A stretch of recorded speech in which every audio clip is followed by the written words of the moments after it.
train that is rolling down the tracks to the junction.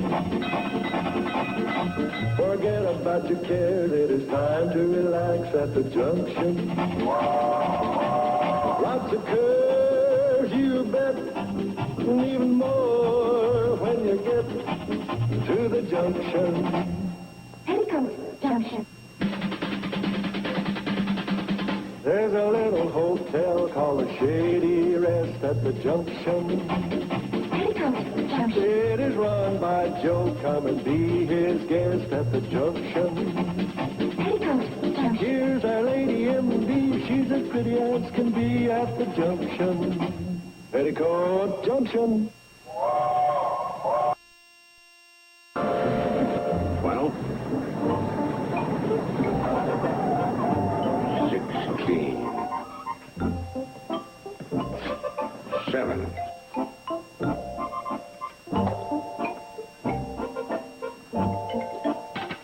1.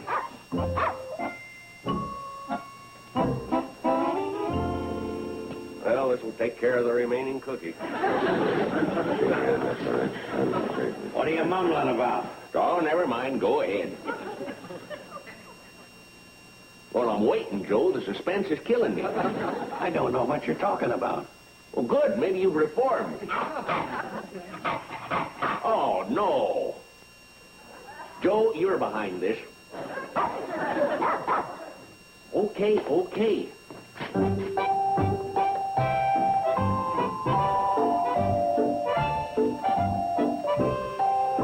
How long did it take you to teach him how to mooch? I didn't teach you. No, you just set a bad example for him. I feel for you. Hanging around him, you're going to grow up to be a delinquent dog.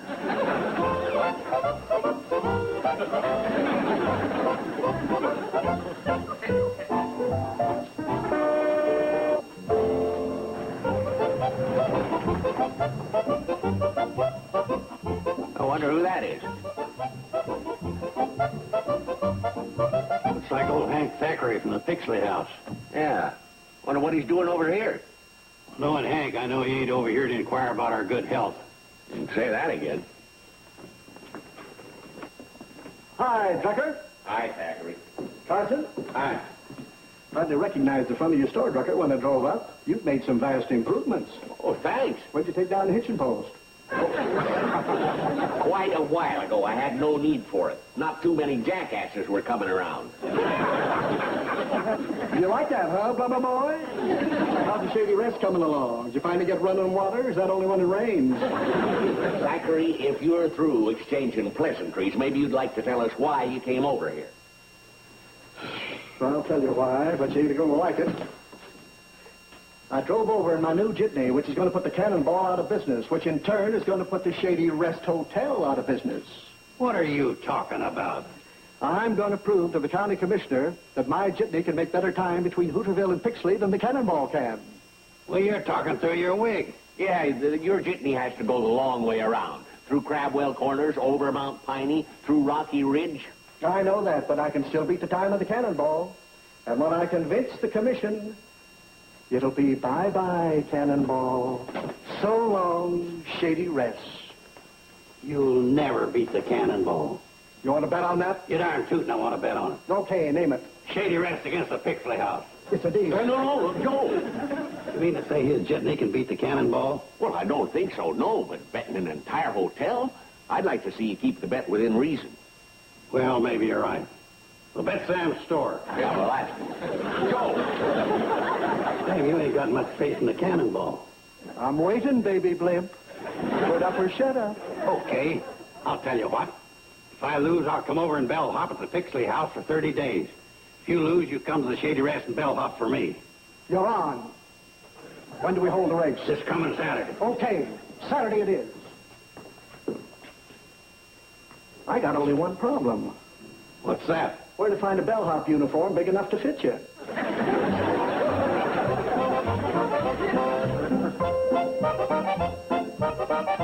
How's the old Cannonball running these days, Wendell? It's never run better, Joe.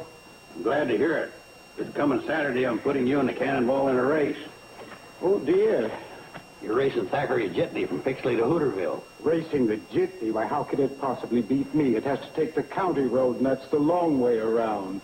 That's what I like to hear, Wendell, the old confidence. Come on. While you're taking me to the Shady Rest, we'll give her a trial run, see how fast we can make it. We have to go around Dead Man's Curve, you know, Joe, and the fastest I've ever taken that is 12 miles an hour. No, Wendell, you've done better than that. Remember the time I told you to rev it up and we went around at 18 miles an hour? I went around at 18 miles an hour. You fell out of the cab. Oh, yeah. Well, we'll do the best we can on the curves, but let's see how fast we can make it. We got a lot at stake. In what way, Joe? If the jitney wins, it could mean the end of the cannonball. Oh, no, it can't possibly happen. We can't put this old iron horse out to pasture. Not only that, I'll be breaking my back bell hopping for 30 days.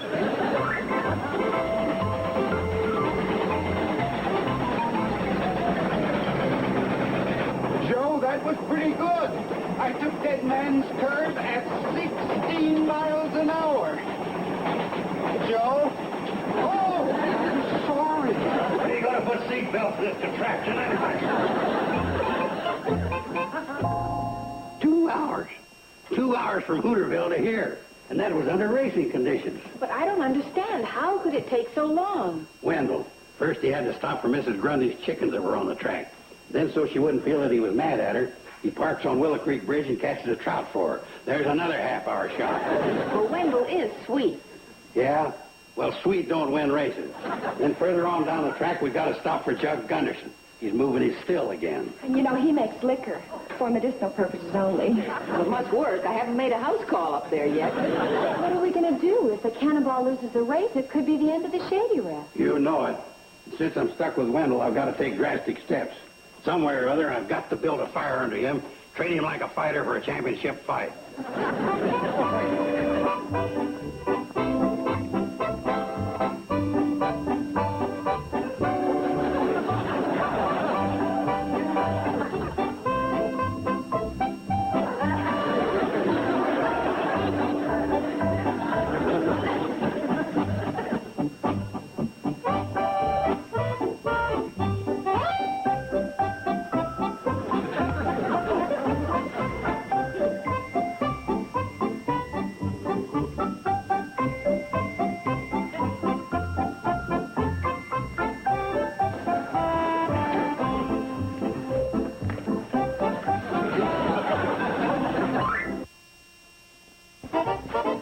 Hi, Joe. Wendell, how can you sit here nonchalantly eating an apple on the day before the big race? Joe, we're in splendid shape. The cannonball's in tip-top condition. And with a little luck, we should be the winner. Yeah? Well, I'm not trusting the luck. I got the clincher right here. Oil. But, Joe, the cannonball burns wood. I know. The hotter the fire you build under the boiler, the higher the pressure goes. That makes the train run faster. That's the general principle, yes. Okay. So we pour oil over each chunk of wood, let it soak overnight. We got her made. But, Joe, I personally went through every piece of wood I'm carrying, and I picked out the ones with the most pitch. I eliminated the greener pieces. You see, I tossed them over there. Well, that part's okay, but we're still going to pour oil over every chunk of wood in the tender. Well, if you insist. Well, I insist. We got too much riding on this race. Come on.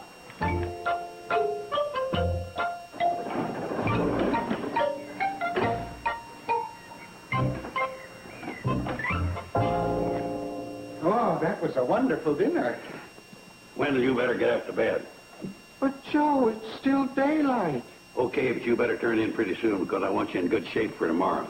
Say, Doc, ain't there something we can shoot him with to make him go faster? You know, like they do the jockeys. Hardly think so. Now, would you excuse me? I've got some work to do in my office. Oh, here comes our worthless opponent. That's worthy opponent, Joe. Hang around and find out. Well, well, Carson. I see you've decorated the lobby since I was over here last. What is it, early Halloween? Okay, Zachary. What do you want? Well, I've got a little message for you, Carson, that I thought would make you and your engineers sleep better tonight. Yeah? I was talking to the commissioner about the race, and he says he'll base his decision on whether to scrap the cannonball or not on the outcome of our contest tomorrow.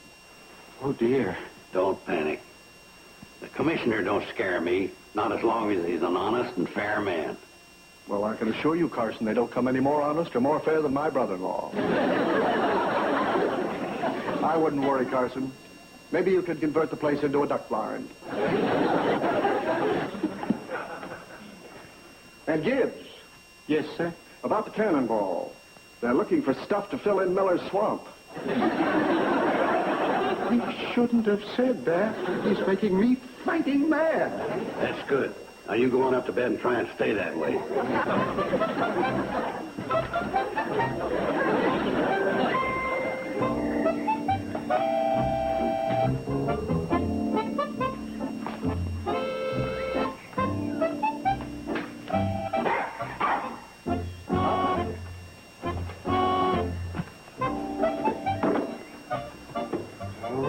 Soaked in oil. Looks like your friend Carson's been up to some shenanigans.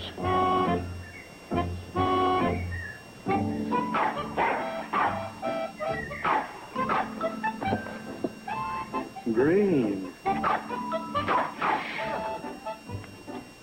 What if I fill the tender up halfway with this green stuff?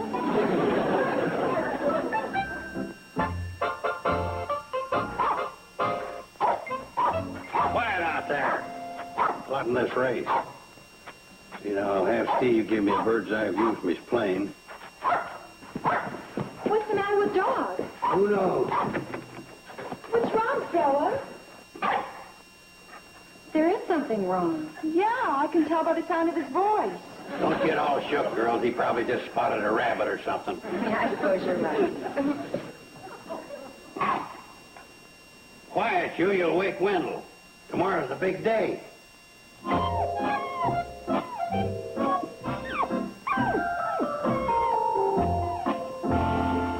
One, two.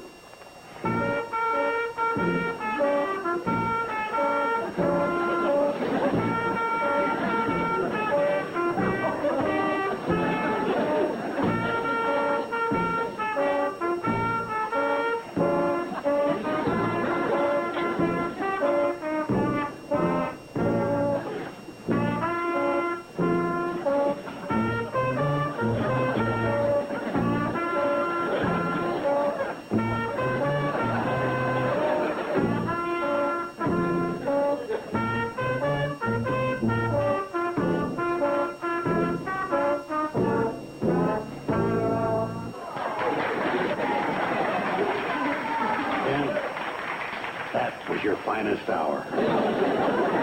Wendell, you care to make a statement about this fine rally? Joe, friends, I did. We understand, Wendell. It's a tension-filled moment. You girls like to give a cheer for the old cannonball? Oh, could I ask a question? How does the cheer go? Rickety rack, old cannonball, don't leave the track. Oh, dear. Something wrong? It sounds so negative. Rickety rack for a train. Are you kidding? It fits that bucket of bolts. Never you mind. We'll do our talking where it counts. In the race. Stand up, boy, Wendell. Get up there and let's get going. Get aboard the train, everybody. Who's going to start us off? Me. Oh, no, you don't. We'll play this fair. I'll be the starter. Gentlemen, please, what's the difference who the starter is? Well, then, if there's no difference, you be it. Me? You're the closest thing to being fair that I can see around here. Go ahead. Very well. I'll do my best.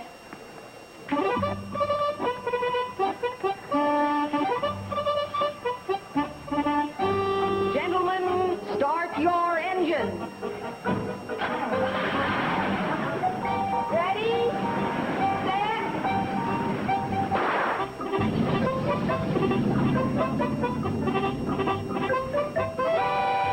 Let's go, Wendell.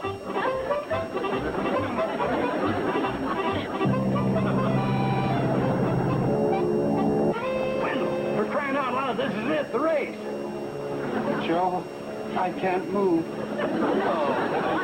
Over roller train. Steve the Cannonball. Steve the Cannonball. Come in, Cannonball. Here I am. What's wrong, Joe? Is the race off? Thackeray's on his way. Yeah, I know. But it's Wendell. He's froze on me. Come on, boy, let's go.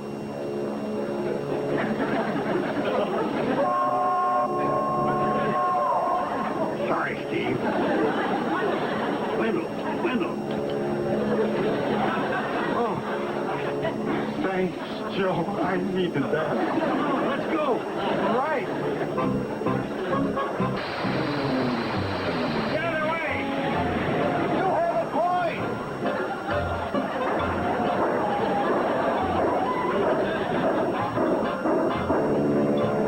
Now he's going. Here comes Malicious.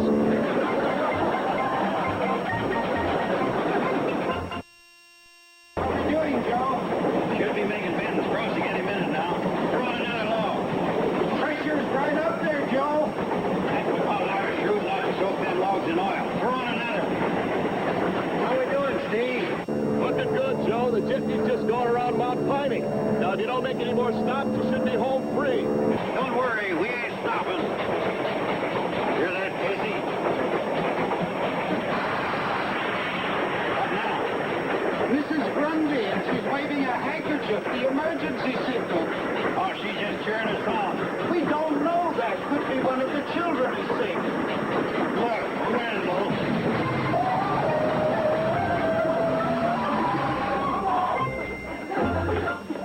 Hi, Mrs. Grundy. Oh, Wendell, I'm so glad you stopped. I knew it. Something has happened. Indeed it has. That trout you gave me, it was an experience in dining. Trout? Oh, for Joe. Did you broil it and garnish it with the chives and the lemon sauce? Indeed I did, just like you showed me, and it worked. Oh, Henry did come back to me. Her hired man. He didn't like her cooking and threatened to leave. Wendell. Yes. Sorry, we have a race to run. Oh, I understand.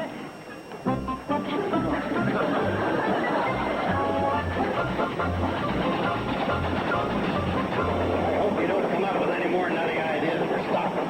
Joe, Mrs. Grundy wasn't a nutty reason. If we can't be polite, what are we? Loser. Keep going. What's the matter? The pressure is falling. Throw on more wood. Well, I just did, however. Joe, it's green. Green? What are you talking about? I soaked them in oil myself, every one of them. Well, look for yourself. Green. You've been sabotaged. Steve the Cannonball. Steve the Cannonball. What's the matter with you guys? You're losing speed. Thackeray is past Mount Piney. It's all downhill for him. Oh, no. Bell hopping for 30 days. Over.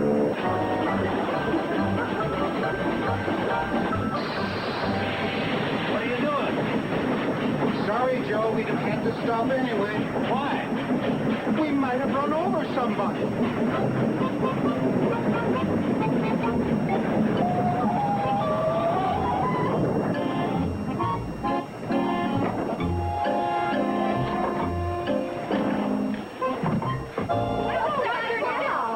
Boy, everything happens. It's old Jug Gunderson and he's still.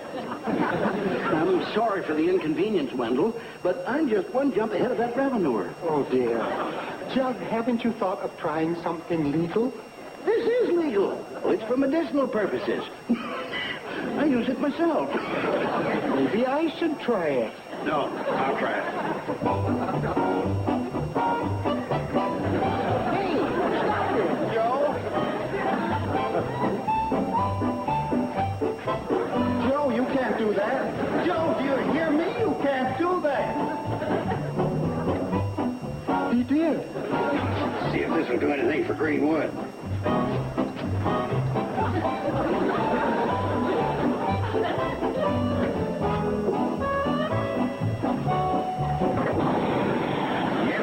Something.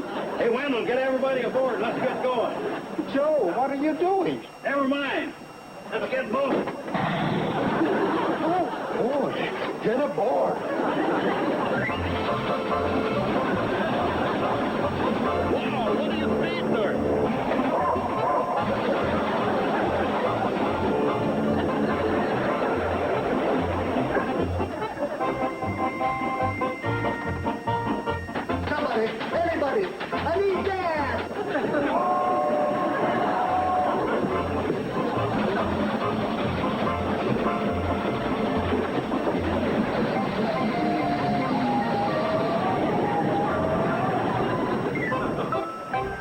Oh, he's not here. We won.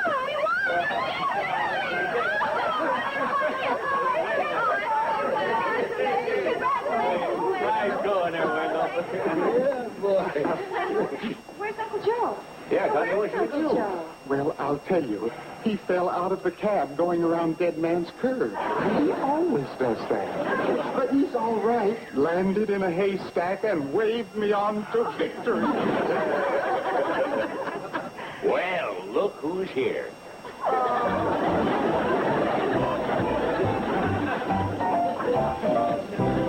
Howdy, loser. Oh, don't talk to me. It's a pleasure. Inside, everybody, the treat's on Sam Drucker. Hey, what about me? I'm out of gas. Oh, that's too bad. Oh, it serves him right. Forget him, Wendell. Sam, ever a cheerful winner bee. Oh, Mr. Gunderson, maybe you could help Mr. Thackeray out with some fuel for his car. Huh? Oh, sure. Oh, yes. The hero. I'd like to propose a toast to Wendell Gibbs, the greatest engineer since Casey Jones.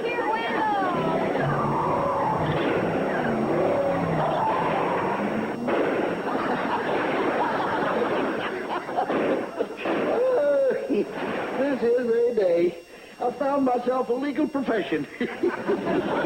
Good for man or motor. No. I'm going to go straight.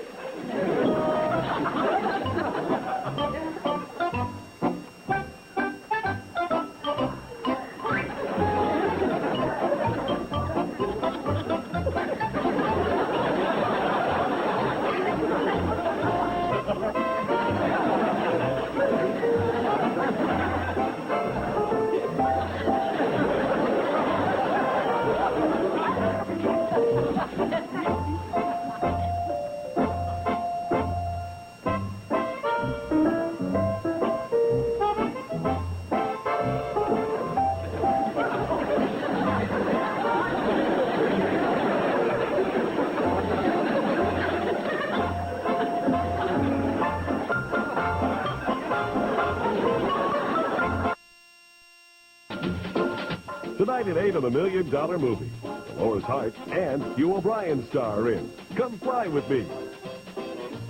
Now, stay tuned for Green Acres. Next, here on TV 39.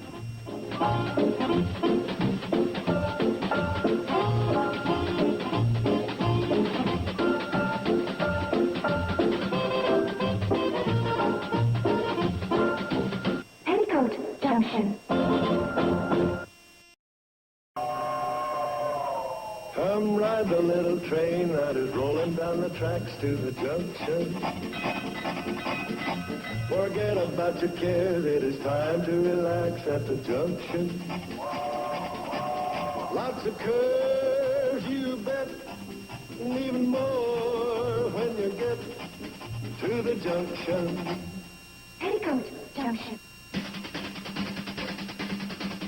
There's a little hotel called the Shady Rest at the junction.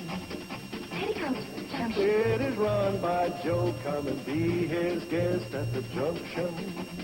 Petticoat Junction. Here's our lady M.D. She's as pretty as can be at the junction. Petticoat Junction.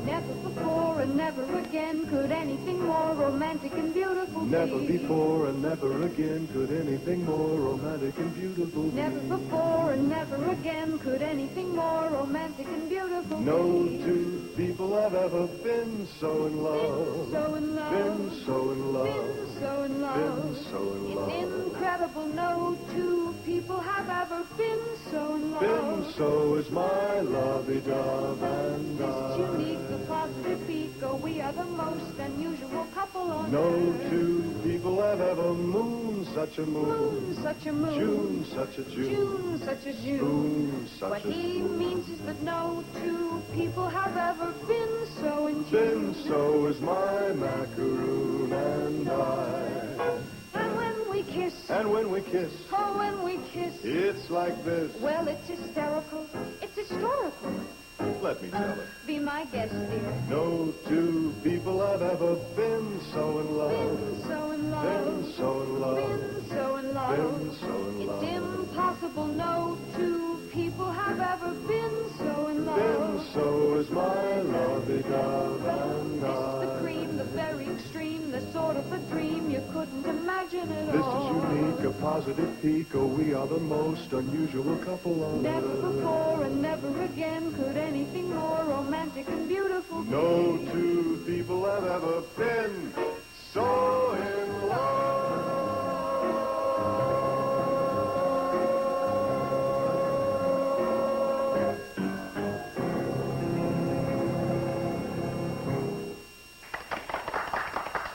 That's terrific. You know, you two ought to sing professionally. Yeah, I can see it now. The singing crop duster. And Fred. That's better. Say, you know, I could call my agent and ask him to book you. Well, thanks, Billy Joe, but there is just one little thing. And that's the one little thing. Well, that's the way it goes. Just as we were about to become the new Jeanette and Nelson. Oh, listen, the cannonball. I wonder if Janet's on it.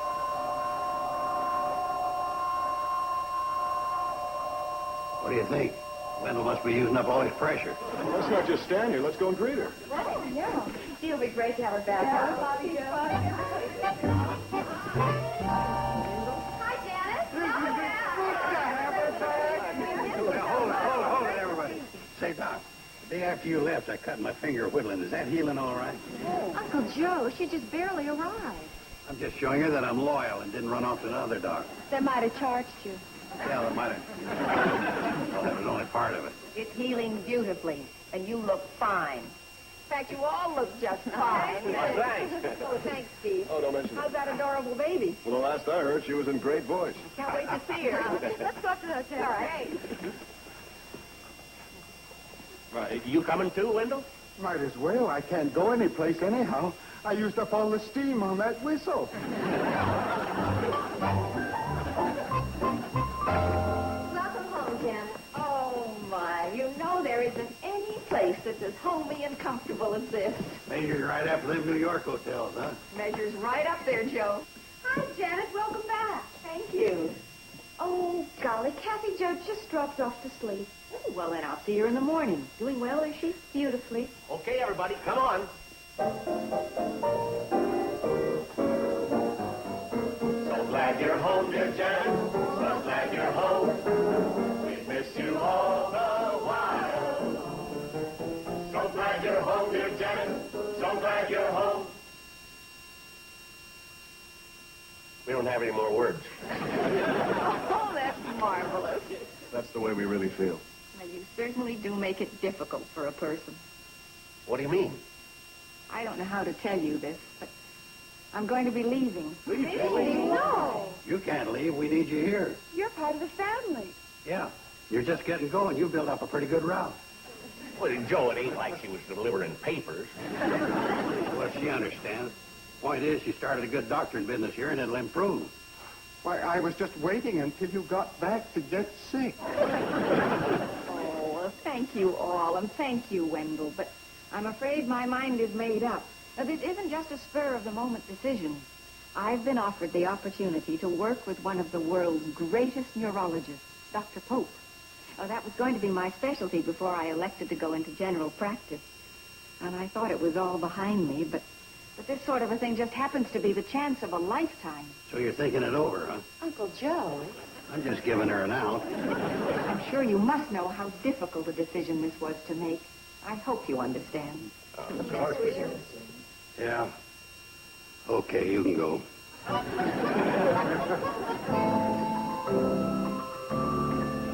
There must be something we can do. Hmm? What about Janet's leaving? Well, I don't know what it could be. It sounded pretty definite last night. I know. Part of your airplane? Oh, no, something much more important. My fishing rib. Help me think, Steve. What could we do to keep Janet here? Import an epidemic. Yeah, that does seem a little drastic, doesn't it? I'm serious about this. I don't want her to go. Well, I don't either, honey, but I think we're waging a losing battle. I know. I could tell her that Kathy Jo needs her, and that changing doctors would be a psychological shock to her. Are you sure about that? No, but it kind of sounds impressive, doesn't it? Yeah, it impressed me. But isn't that being a little deceitful? Yes, it is deceitful and underhanded and dishonest. But do you think it'll work?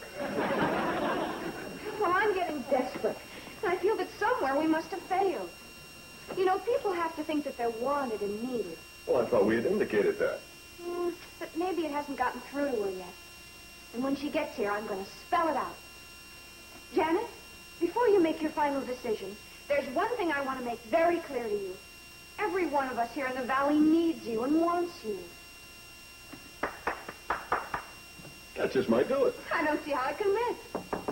Oh, that could be Janet now. Hi, Janet. Hi, Doc. Steve. Oh, don't get up. Well, I can't wait to get my hands on you-know-who. Before you check over Kathy Jo, please, would you sit down for a minute? All right. Thank you. May I say something to you? You can say anything you like to me as long as it doesn't have anything to do with my leaving. Look, at breakfast today, your sisters told me how they hated to see me leave and how wanted and needed I am. Well, by the time they were through, I was practically crying in my cereal. I'm sure you understand. Yes, of course. You were saying? I like the outfit you're wearing. Oh, thank you. Kathy Jo's in here. All right. Honey, I'm leaving. Oh? Where are you going? Well, I've got a date with some trout. I just want to let them know that they're wanted and needed.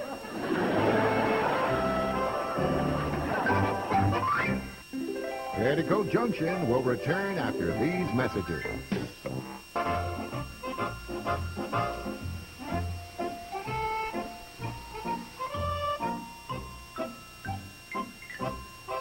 What's the matter?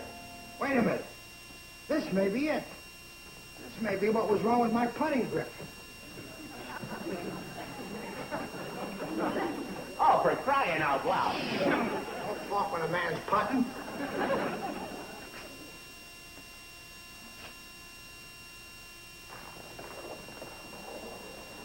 There it is. There's your answer right there. But you missed. Yeah, but this time I missed a lot closer. Oh, boy. Sam, I owe it all to you. If it hadn't been for that peculiar little hollow back of your right ear there, which calls for the overlapping grip, I never would have come up with this. Well, speaking on behalf of my ear, we're delighted. Now, will you get back and finish the job? Sam, you don't understand. This is very important. We're moving into the age of leisure. Look, in this article over here, it tells all about it. With automation, we're going to have a lot more time on our hands. We've got to figure out what to do. Like reading and sports and romance. Romance? Well, you can strike that one. But the point is, there's a knack to being idle, and you got to prepare for it. Hi, fellas. Speaking of being prepared, here's the king. He's been in training for 40 years. What are you talking about?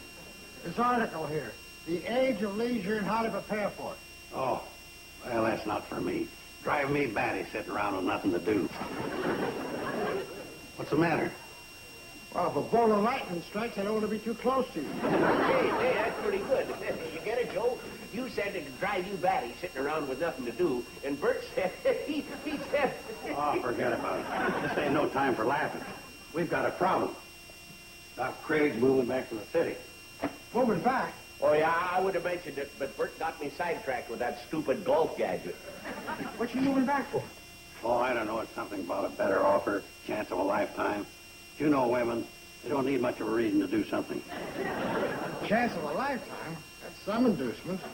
Yeah, but we need her here. She's become part of the valley. That's true, Joe. She fits in real well. That should be real hard to replace. Hi, everybody. Oh, Joe, I'm glad you're here. I'm going to need your help. What is it, Wendell? Ted Thorson, the ranger. I have him on the cannonball, and I'm taking him to the Shady Rest to see Dr. Craig. What's wrong? He had a fall on Mount Grundy, injured his ankle. Come on, Joe. He'll need a hand getting up to the Shady Rest. Okay. Cancel my appointment, will you, Bert? Right. No checkers today. Hey, this could work out all right. What do you mean? This ranger is a pretty good-looking fella, ain't he? Well, if you like the big outdoors type, personally... Well, I'm not thinking about you. What if Doc Craig should kind of fall for him? Huh? Oh, no. Docs can't fall for their patients. That's not allowed. They got to be impersonal. It's all spelled out in that hypocritical oath.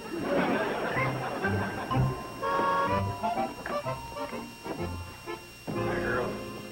These are my nieces, Billy Joe and Bobby Joe. This is Ted Thorson. Hi, nice to meet you. Ted is the forest ranger at the Mount Grundy station. Yeah, I heard his ankle. Is Doc Craig here? Oh, yeah, she's here. She?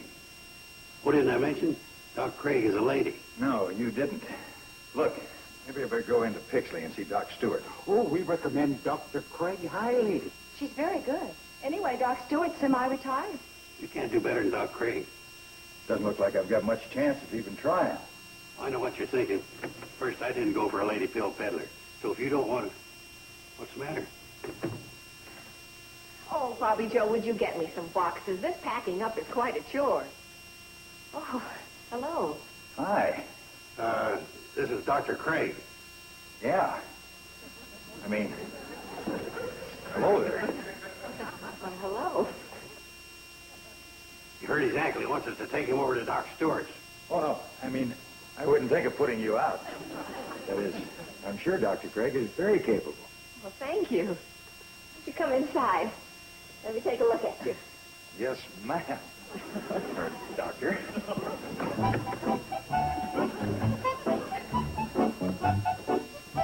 You just sit right down over here.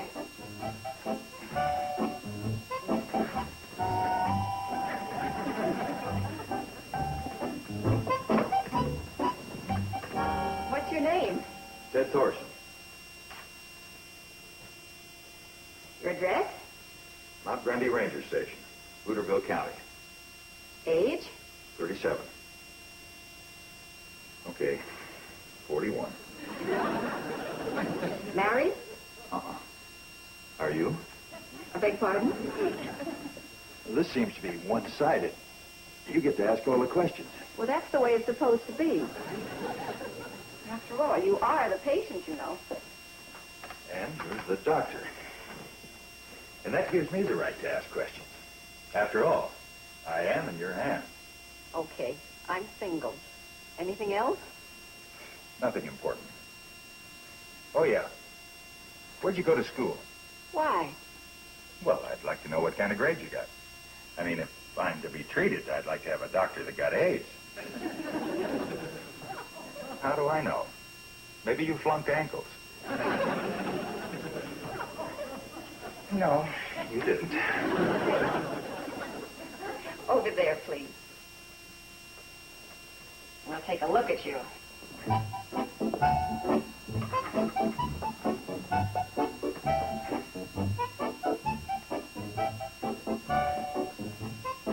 Why, this seems to be fine. I hope so. It's the other one I heard.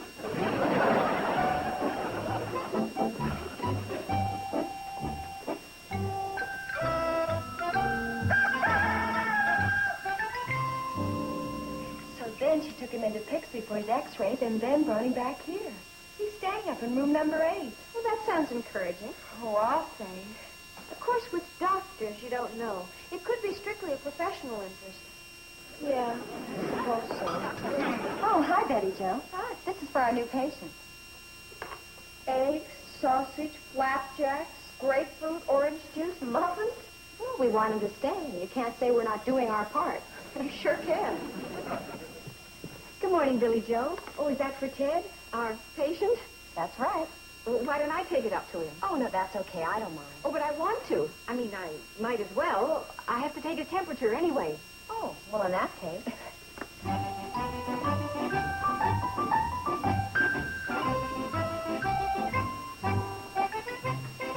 Boy, is she hooked. Bobby Joe, just because she's taking his tray up to him? No. Because this is the third time this morning she's gone up to take his temperature.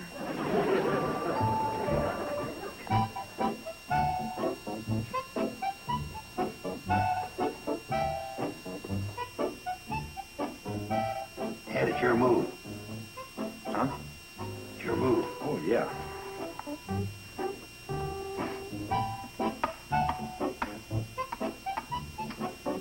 I hate to tell you this, Ted. Checkers just ain't your game. Hmm? I said checkers ain't your game. I guess you're right. Checkers takes a certain amount of concentration. Yeah.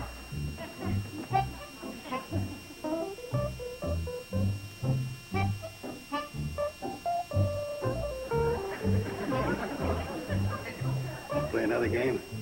Sure. Go ahead, shuffle the deck.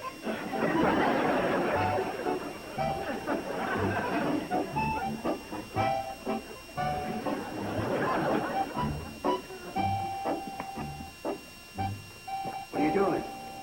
Getting ready to move. But what about your patient? Well, frankly, he's all that's keeping me here. But he seems to be progressing satisfactorily. But you never can tell, you. Well, that's why I'm waiting for the x-rays. They should come today, and if, as I anticipate, they show no complications, then I'll be on my way.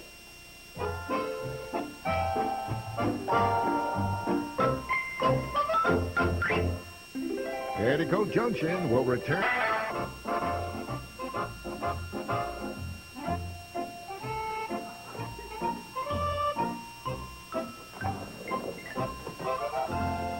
Sunk another one. How am I doing? Okay, I guess. Okay, I guess. That's 7 for me and none for you. Give me that club. You can't play here anymore. This club is closed to all, except certain people. What certain people? Me, the guys I can beat. Oh, boy, what a sore loser. No, Joe, stop it. You can't do that. Joe, wait. No, Joe. Joe, you give that to me, Joe. What's going on here? Fellas want to fight, go on outside. He's got classified information, and he's not supposed to look at it. Joe, What is it? the x-rays on Ted Thorson. I'm supposed to deliver them directly to Dr. Janet Craig. Oh, what's a little detour? Hey, this is terrific. This guy's a mess. Look, we're in. Now she'll have to stay here to take care of him. Uh-oh. What's the matter? Well, if he's a mess, this sure don't show it. It's from the lab to Dr. Craig. It says everything's just fine. There's no break at all, not even a hairline. Hey, Sam, loan me your marking pencil. What for? Draw in a couple of cracks. Who's to know him besides us? Joe, she's a doctor. She went to medical school. Yeah, and there's a reasonably good chance they taught her how to tell the difference between a real break and one made with a marking pencil that you use to put prices on cans. Yeah, but without x-rays to prove he's injured, she'll let Ted go, and that'll blow our chances of keeping him here. Wait a minute. Why does she have to see that x-ray? Remember the accident my Uncle Fred had in the park, and he collected the insurance? Well, I still got his x-ray on that. That's terrific. Pick it up, Bert, and we'll let Wendell take that one over to her. Oh, I don't know. It sounds sort of underhanded. I'm not sure if I can. Well, forget it. We'll let Sam take it over. You located Bert? It's here somewhere.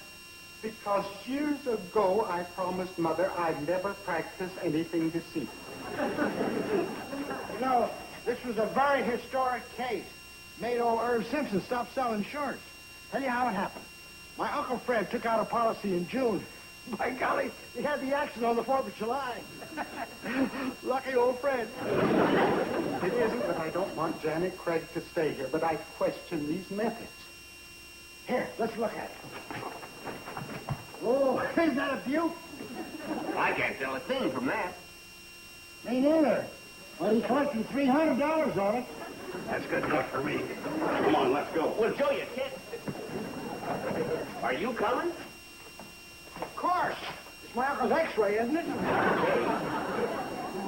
I guess by now I've just got so in the habit of being honest that even if I wanted to, I couldn't. I just... Oh, no!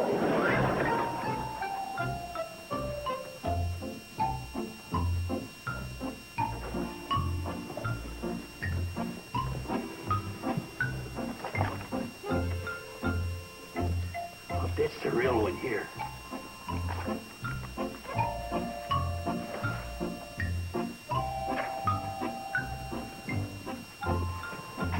Now, let me handle this. Come in. Hello, Doc. Hi, Ted. Ted. Doc? Hello, gentlemen. She still claims she's leaving. Don't be too sure. Take a reading on that, Doc. Oh, thank you. This is your X-ray. Pretty bad, huh, Doc? Bert and I looked at it, and even with our layman's eye, we could see it was loaded with fractures. Right, Bert? Yeah, fractures all over the place. This does show quite a bit of damage. Why, do you think the poor fellow will ever walk again? I think so. This is a fracture of the shoulder. Hey, he was hurt a lot worse than we thought. Boy, that's a long fracture. From ankle to shoulder? Gentlemen, I have the feeling there's a little hanky-panky here. Oh, no. Couldn't be. How could you think that?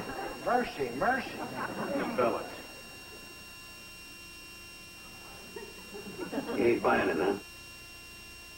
It's all your fault, you and your cockamamie X-ray. You don't know a shoulder from an ankle.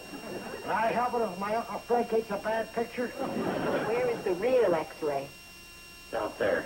Says everything's fine. Ah, that's what I thought. Well, don't be too hard on us, Janet, especially Joe. We just cooked this up hoping to keep you with us. Oh, thank you. I'm very flattered, but I have a commitment, and as long as my patient can be dismissed, I'm afraid I'll have to go. Well, all I can say is you're sure fouling up my plan.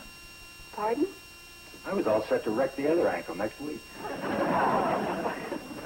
You're sweet. Well, I guess this is it. I just want to say that this has been the happiest time of my life, meeting you and knowing you. I guess I better check my office once more just to make sure I haven't forgotten something. I don't think so. Oh, hi, folks. I'm sorry we're late. I was hoping everybody would be here. Isn't it a wonderful day? Wonderful. How can you say that? What's the matter with you guys? This is the morning Doc Craig leaves. And there's not a thing we can do about it. We've tried everything. Are you sure? Everything. What are you two getting at? Hi. I was afraid you weren't going to make it. We just got in. In from where? From Riverdale. Oh, Janet knows all about it. She sent us there. Well, here. Here's the report.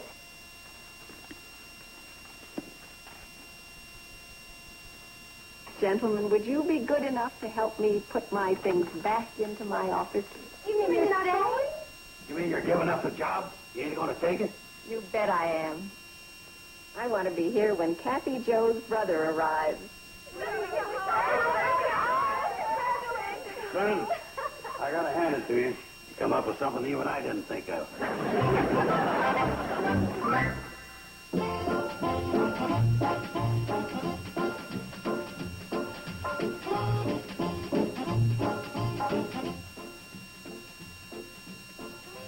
This Sunday, bring in the holiday season in classic style when TV Land's Museum of Television and Radio Showcase presents the vintage 1963 Judy Garland Christmas Special with Mel Torme, Jack Jones, and a very young Liza Minnelli.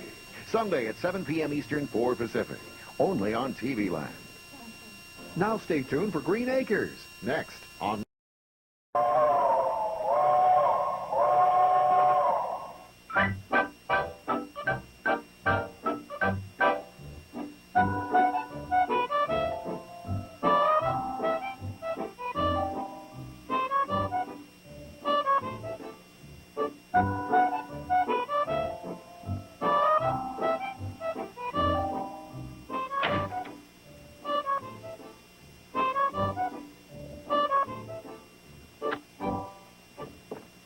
morning. Are you still working? It's after midnight. Oh, it can't be helped, honey. I've got to turn this bid in first thing in the morning.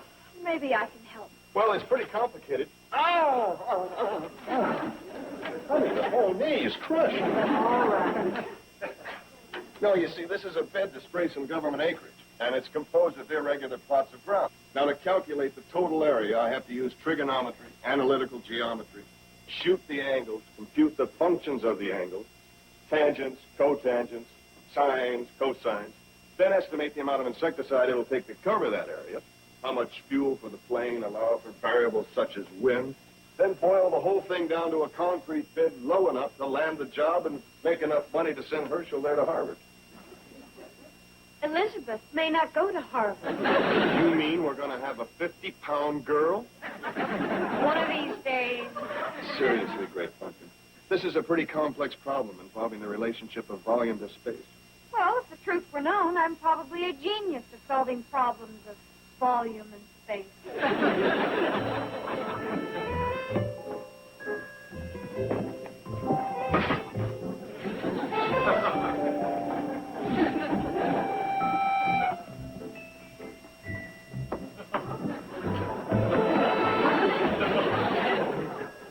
You're a genius, all right.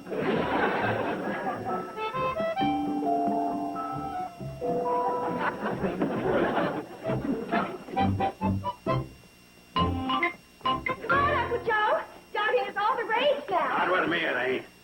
Oh, Uncle Joe, you promised at dinner last night you'd take up running. Well, that wasn't fair. You threatened to hold out my dessert. Oh, well, come on, Uncle Joe. It's good for you. Besides, you wanted to take off a little weight, didn't you? Yeah. Now, that's another thing. Why undo all the work of a lifetime? Uncle Joe, please. Oh, I don't know. How far are we going? Oh, down to Zipples, once around the hog pond and back. Zipples Hog Pond? Why, that's a mile. So? Well, pack a lunch. Oh, now go on, Uncle Joe. It'll be fun. Yeah. Hey, wait. I got an idea. Why don't you two go? Well, we can't both be gone. With Mom away, somebody has to stay and take care of the hotel. I can do that.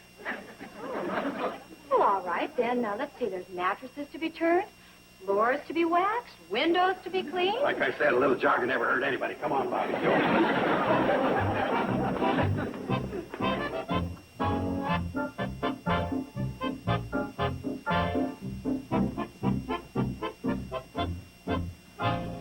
What are you stopping for, Uncle Joe?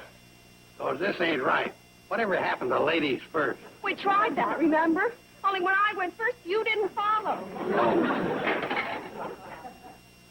Say, there's my partner, Steve. Sorry, Bobby Joe, but I'll have to drop out. He wants to have a conference with me. Steve, about that. Hi, Steve. Hi, Bobby Joe. How's Betty Joe? Fine. What are you doing running around in your pajamas? These ain't pajamas. Do you want to have a conference with Uncle Joe? Not especially. That's all he knows. Young feller, senior partner of this combine, I'm calling a board meeting right here and now. What's on the docket? Nothing. Oh, boy, a lot of help you are. Well, I gotta take off. Oh, let me help. Where are you bound? Oh, I gotta get this up to the state capitol by noon. State Capitol? What is it? Oh, it's a bid to spray that government property north of Pixley. You mean you went into this without consulting me? Yeah, well, it came up pretty fast, Joe. Yeah, well, when you're dealing with the government, you need all the know-how you can get. All kinds of red tape you got to cut through and angles you can work. Who you submitting the bid to? The Department of Agriculture. Oh, boy. The Department of Agriculture? Why in the world would you want to deal with them?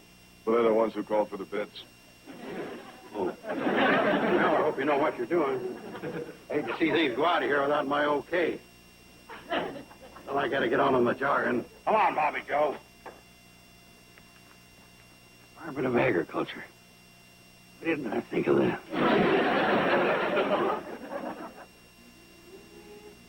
By the moonlight, you can hear those voices singing. In the evening, by the moonlight, you can hear those banjos ringing. How the old folks would enjoy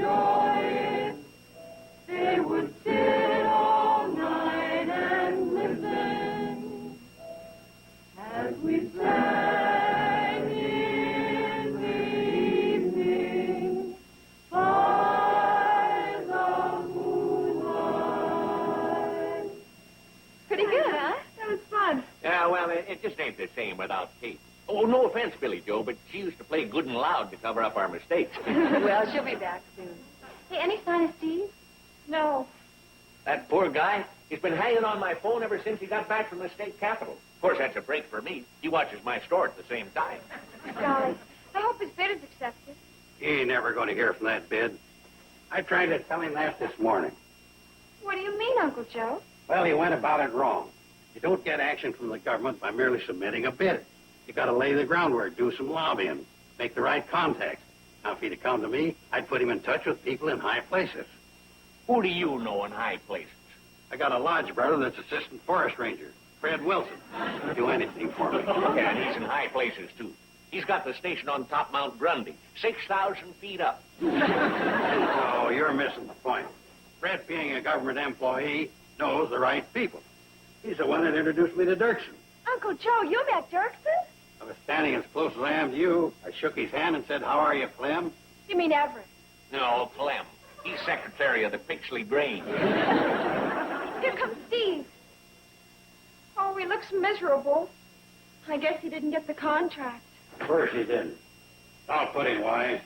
I'll show him where he went wrong. Now, Uncle Joe, look, Steve was up all last night working on that bid. Betty Joe said he hasn't eaten or slept for 24 hours. I don't think we ought to do anything to aggravate him.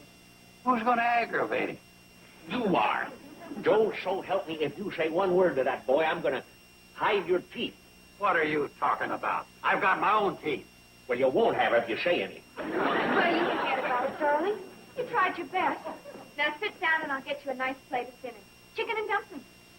You sit down, too, Betty Joe. I'll get the food. And Uncle Joe can come along and help me. Oh, but I've been jogging all day. I can't make it to the kitchen. I'm bullied. Oh, yes, you can. Oh, Billy Joe, let me help. Thanks, Bobby Joe.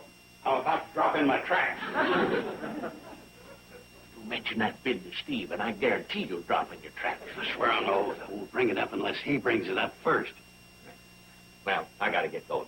So long, Betty Joe. So long, Steve. Oh, I forgot to say goodbye to the girls.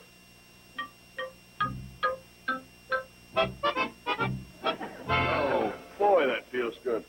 It's just what I needed. Oh, by the way, I almost forgot. While I was at Drucker's, he got in those new baby bottles and bibs. Good. What was that last thing you mentioned, Steve? Bibs? Oh, now that you bring it up, how are you doing with yours? My bib? Oh, bib. I thought you said bib. Well, now that you mentioned it, what do you hear from the government? Oh, nothing. Son, I hate guys that say I told you so. But I told you. Told me what? Not to submit that bid cold turkey. You got to pull string, grease palms. Your big mistake was in not consulting your senior partner. Uncle Joe, please. Senior partner? That's right. It is Carson Elliott, you know. I supply the management know-how. You do all the easy stuff like flying the plane. Joe, Steve's very tired. Of course he's tired, running around all day like a dodo bird. Next time you've got something that deals with the Carson Elliott dynasty, consult me first. How would you like to dissolve the Carson Elliott dynasty? Steve? You kidding, Flyboy? You can't make it without me. Uncle Joe. I'll risk it. Fellas. Let's go, Betty Joe. Well, honey, you haven't had your dinner yet. Well, I've lost my appetite. But we made chicken and dumplings. They're delicious. They're steamed. So am I. Boy's out of his mind. He can't operate without me. I own the windsock. Petticoat Junction. Steve, isn't it a lovely night? Yeah, swell. Look at those stars, moon. Yep, they're up there all right.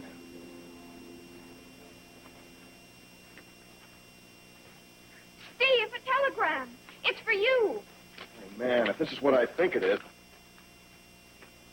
Happy to inform you that... Honey, I got it. I got the bid. Oh, darling, how wonderful. Boy, what a break. And you deserve it. I'm so proud of you. Honey, isn't it a wonderful night? Look at those stars, that moon.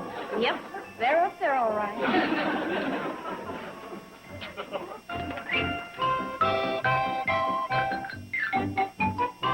Hey, Joe, to see you. Oh, Well, Joe, about last night, Steve, let's just forget about it. What are you doing? That's the way you wanted it.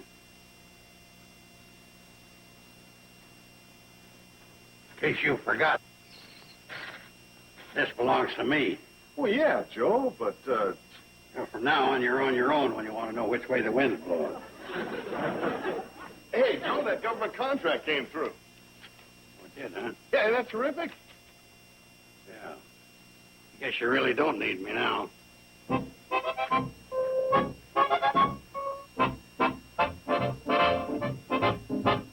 Oh, before I get your groceries, let me congratulate you. I just heard the good news about Steve. Isn't it wonderful? And now Betty Jo can order the rest of her baby things. Steve's on cloud nine. Imagine a $2,000 government contract. No, I meant the good news about the dynasty busting up. The Carson Elliott dynasty? Steve forgot all about that when they accepted his bid. Well, your uncle didn't. He was in here this morning insisting that I run an ad in the World Guardian officially announcing the split. Oh, no. What does the ad say? It's in the back room. Come on, I'll show you. The nearest thing I had for him to go by was that notice Ed Parker put in the paper when his wife ran off with the tractor sales. He kind of followed that. I'm no longer responsible for the debts of my former partner who has left my bed and board. Followed her kind of closely, didn't he? Yeah, well, try to tell that bullhead anything. Said it worked for Ed, so that's the way he wanted it. This puts a damper on everything. Well, don't let that spoil your plans. Here's a catalog. Pick out what you want. Excuse me.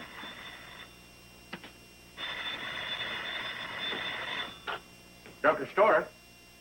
Oh, hi, Sarah. Well, just a minute. It's another telegram for Steve.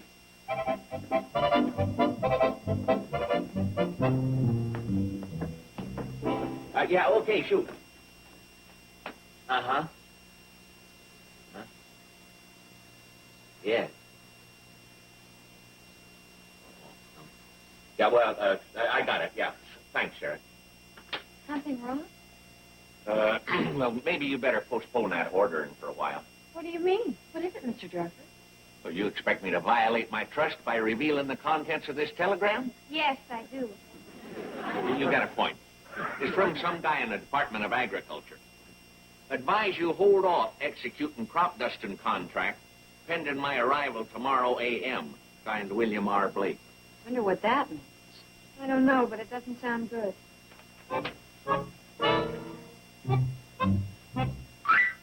Pending my arrival tomorrow a.m. William R. Blake. That guy again. I thought I got him off my back when I got out of the Air Force. You know it? Oh, I'll say I know him. By the book, Blake. That guy gave me more trouble. How? Is he your CO? No, he acted like he was. He was in charge of the ground crew. And that's where he tried to keep me, on the ground. Oh, now, Steve. No, really, it's true. Listen, one time we were at Wright-Patterson, and I needed 1 hour flying time. 1 measly hour to collect my flight day. And I was all set to take off, and old By the Book says he's got to pull my oil screen. Oil screen? That doesn't sound important. No, it's important, all right. But not as important as my month's flight pay.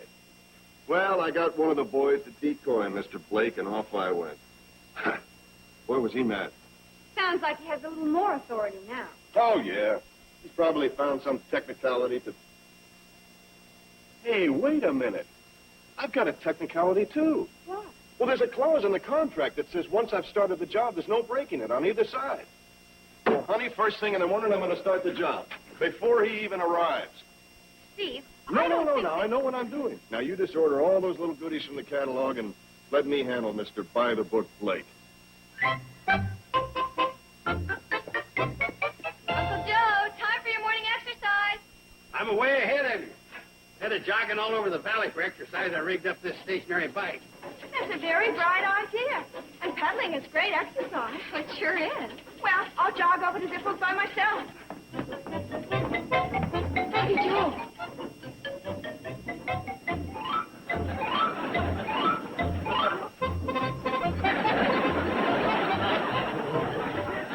Uncle Joe.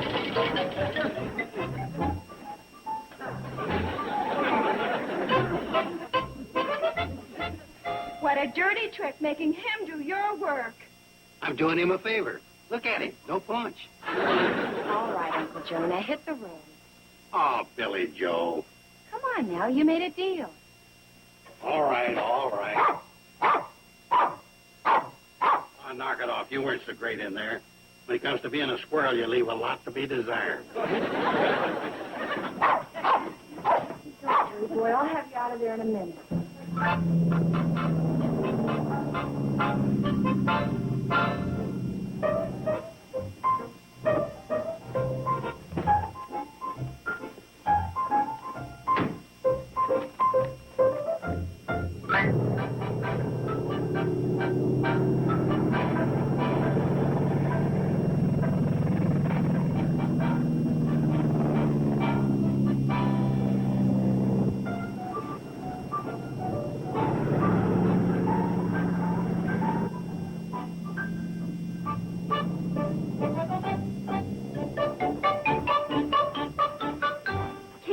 Uncle Joe. Why, my dear, there's a stranger in distress. I must offer him assistance. My name's Carson. Jogging Joe Carson. Blake, William R. Blake. What can I do for you? Well, I'm looking for Mr. Steve Elliott. Perhaps you could tell me where he lives. I can do better than that. I can take you there. Uncle Joe, it's just around the next bend. It's a little house with a picket fence and orange shutters. You can't miss it. Why, thank you, miss. I guess I can make that all right. Oh, it's much more complicated than it sounds. But if it's just around a bend. Yeah, it's a very tricky bend. Bobby Joe, you run on. I'll catch up with you later.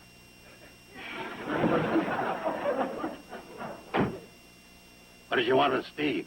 You can tell me I'm his ex-partner. Well, you see, I'm with the Department of Agriculture. It's about that $2,000 contract.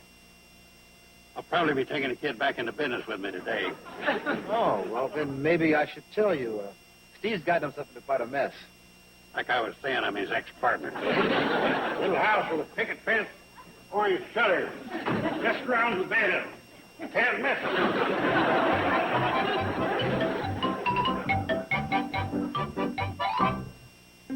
Petticoat Junction will return after these messages. Had a long, hard day? My girdle is killing me. Want to get away from your troubles? The farther away, the better. Well, you can. With TV Land's evening lineup. The Addams Family, Green Acres, Sonny and Cher, Hogan's Heroes, The Phil Silver Show, and Mannix every weeknight. Good thinking. Escape from your day with an evening in TV Land. Doesn't it take your mind off of your troubles? Take me to TV Land. Rosie here, your host for Nickelodeon's 10th annual Kids' Choice Awards live from the Nickodrome. Check out who else is going to be there. Tune in to see Will Smith, Cindy Crawford, Jean-Claude Van Damme, David Wayans, Scott Wolf, LL Cool J, Tom Arnold, Terry Hatcher, Melissa Joan Hart, Tia and Tamara Mowry, Ben Savage, Larissa Olena, Shannon Miller, Ryder Strong, Tara Lipinski, the cast of All That, and Jim Carrey. Plus musical performances by Coolio, Jewel, Immature, and Savage Garden. So don't miss Nickelodeon's 10th annual Kids' Choice Awards tonight at 8, 7 Central. Only on Nick. Take me to TV Land.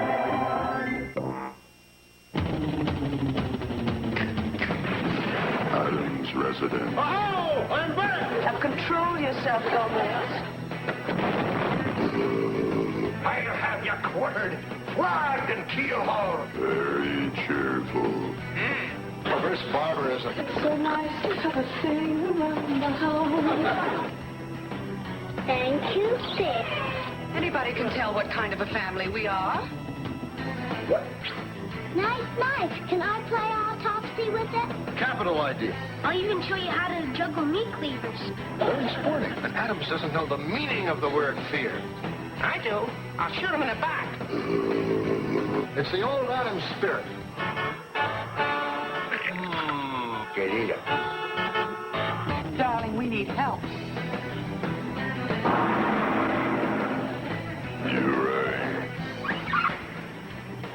Watch The Addams Family, only on TV Land. The end. Coming up next, it's The Addams Family, here on Nick at Night's TV Land. Then you're the man Steve calls by the book Blake. I'm afraid so. He isn't here right now. Tell me, was that his plane I just saw? Yes. Well, I hope he hasn't started on that job yet. Oh, well, Well, didn't he get my telegram? oh, yes, he did, but he thought... Oh, look, why don't I signal him down and he can explain? Well, let's hope so.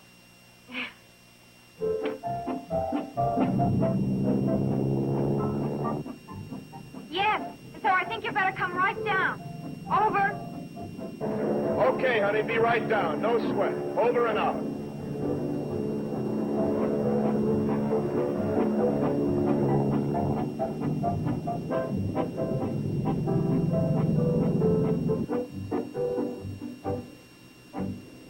He'll be right down. Good. I guess you wouldn't like to tell me what this is all about. I guess you wouldn't. No, I prefer to let your husband straighten it out.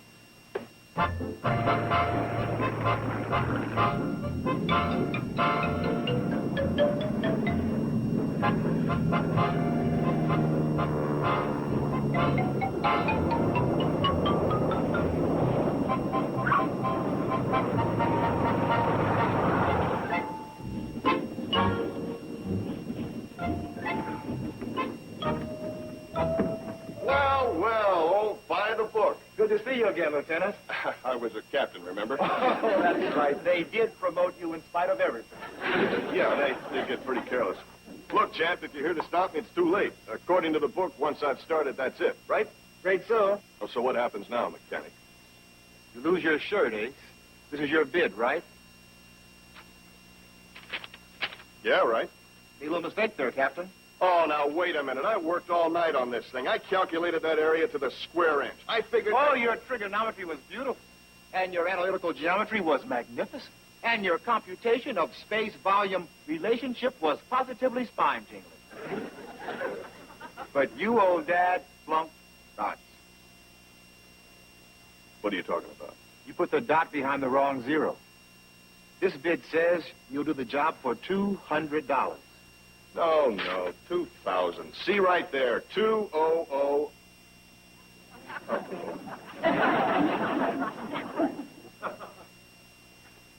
Steve, what's the matter? Is there anything I can do?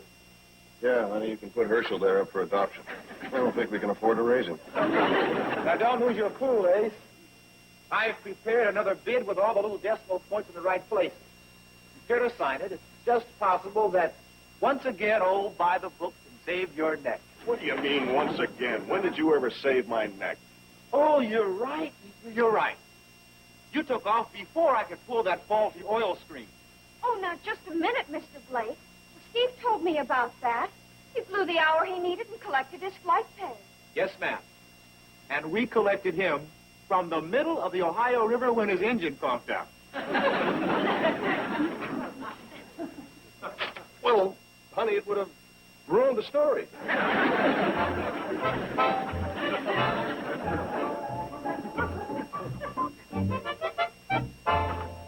So you see, if you use this formula, you can cut your application prices about 7 to 9 cents an acre. And it still has enough toxicity.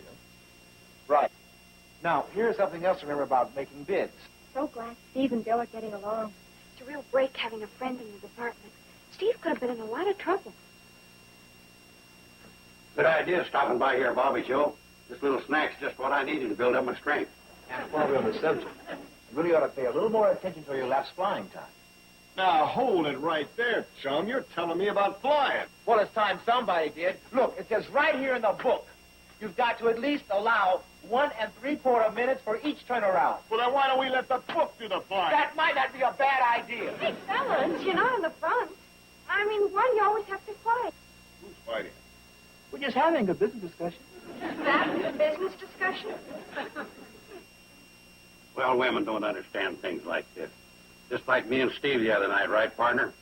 Yeah, Joe, right. About the other night. We should never... Now, don't apologize. Sure, you got out of line a little. You went off half-cocked.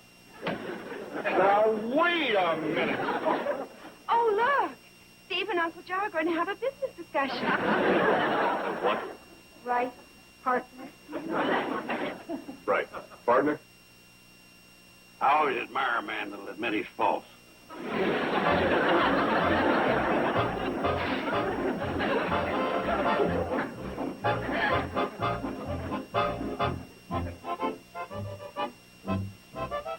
know something, honey? What? I must be the world's most pig-headed guy. Steve! I mean it. I'm lucky to have friends that understand me, and most of all, to have you. Sweetheart, you shouldn't worry about that. Well, what if you'd have known what I was like when you met me? What if? I'll bet you'd have run a mile. Bet not. Oh, yeah? What would you have done? Want me to show you? Uh-huh. Well, first I'd take your hands like this. And then I'd put them around me like this. And pull you closer like this. And you know what I'd say? Darling, will you marry me?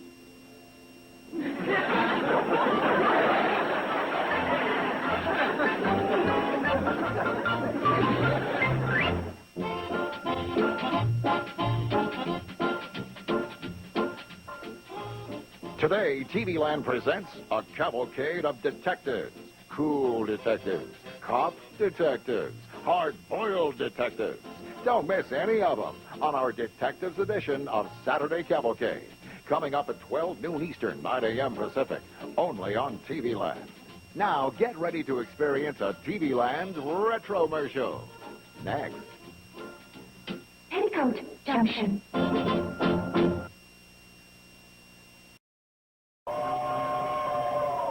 Come ride the little train that is rolling down the tracks to the junction. Forget about your cares, it is time to relax at the junction. Lots of curves, you bet, and even more when you get to the junction. Petticoat Junction. There's a little hotel called the Shady Rest at the junction. Petticoat Junction. It is run by Joe. Come and be his guest at the junction. Petticoat Junction. Here's our lady M.D. She's as pretty as can be at the junction. Petticoat Junction.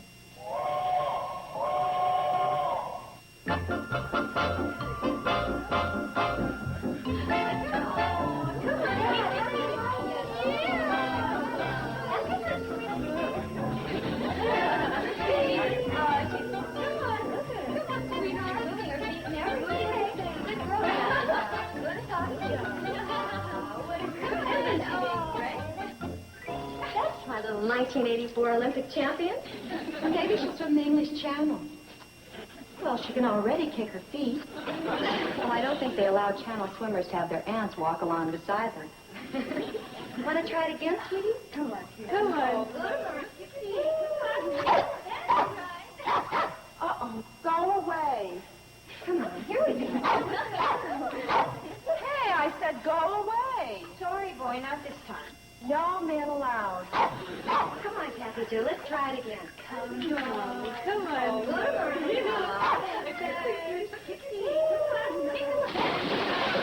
Oh, no, you go back.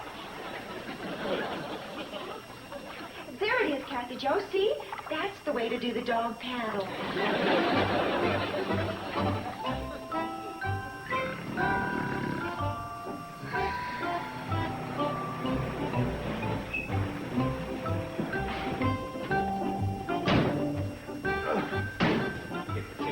What's this? It's heavy.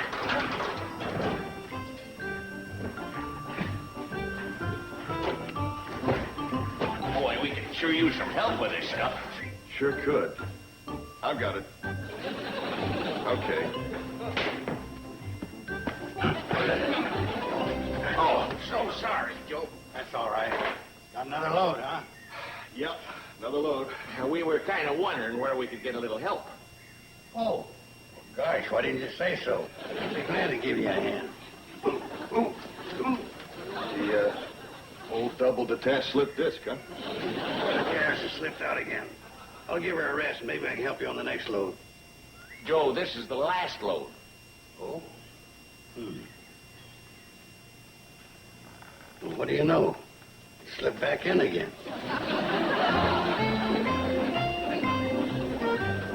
Easy, boys, easy.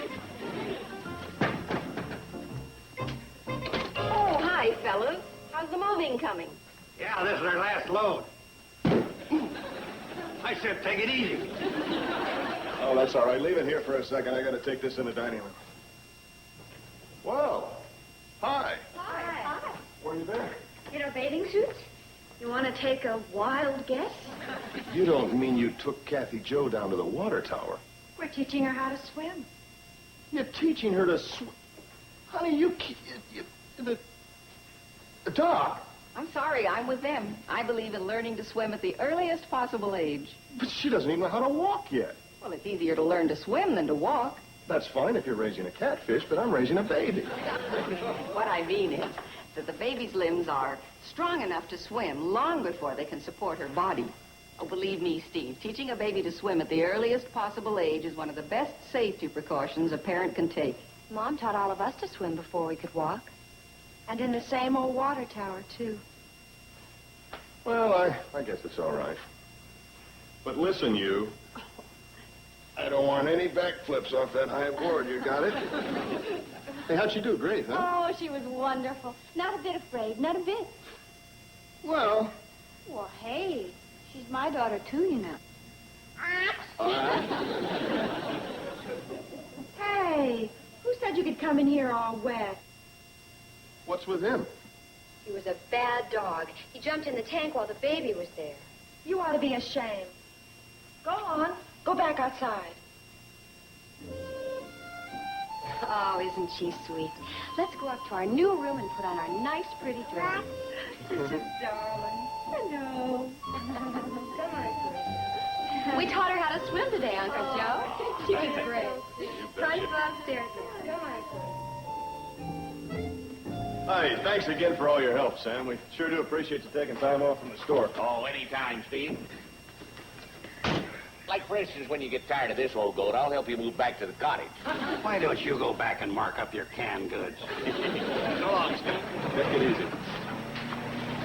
Steve, nice having you back with us. Oh, thanks, Joe. Actually, I think it's going to work out fine. Oh, hi there, fella. What's the matter? You can't find anybody to play with? Here you go. Yeah, we were really running out of room down there. With all the baby's things and Betty Jo's things, I was down to a half a drawer in the dresser and a nail on the door. Well, it's the old story about women. They haven't got a thing to wear, but they need every closet in the house to keep it in. You go, boy. Say, incidentally, Joe, now that we'll be living here, Betty Jo and I want to pay our share. Ah, forget it. No, I mean it.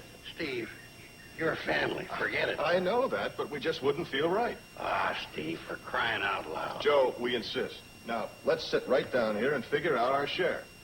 Well, you insist. These figures look all right to you?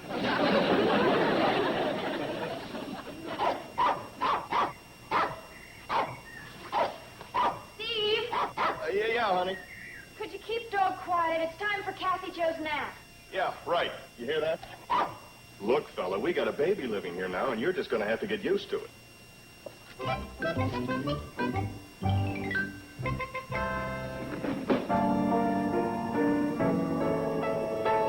That's where my money goes, to buy my baby clothes. I buy her everything to keep her in style. She's just about 1 year old, and she's worth her weight in gold. Yes, sir, that's where my money goes. Believe me, all for my little Kathy Jo. Mm-hmm. Oh, that was cute, Oh, Steve. thank you. That's very good, just like old times. Oh, you like it too, eh, fella? It's fun having you and Betty Jo here with us again. Don't forget Kathy Jo. Well, who could? Hey, talk about coming in on cue. Hi. She promised to be a real good little girl if I let her come down and listen for a few minutes before going nighty-night. Well, you two seem to have had quite a conversation. Well, it was a little one-sided. Oh, down, boy. Kathy Jo's going to sit there.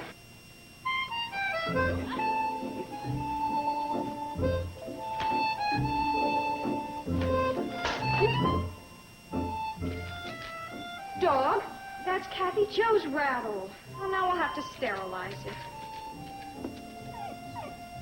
With this special audience, I guess it's request time. What will it be, Your Highness? Yeah, you can hear anything you want, as long as it's Moonlight Bay. That's the one we rehearsed.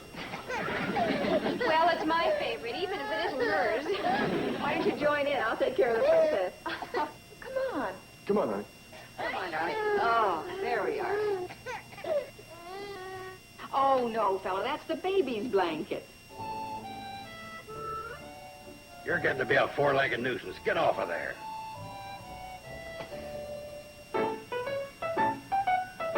We were sailing along on Moonlight Bay. We could hear the voices singing away. They seemed to say, What did they say? What did they say? You have stolen my heart. You have stolen my heart. Now don't go away. Don't you go away. As we sang love's oh sweet song on Moonlight Day. We were sailing along We were sailing along on Moonlight Bay. on the Moonlight Bay, We could hear the voices singing.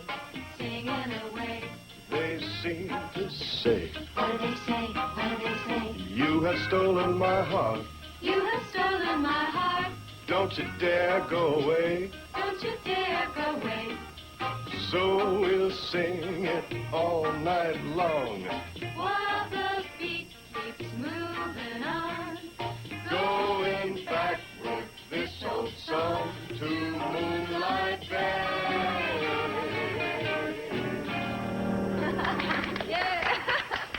Well, at least we worked to an appreciative audience. Well, it's a good thing we like ourselves. She loved it while she lasted.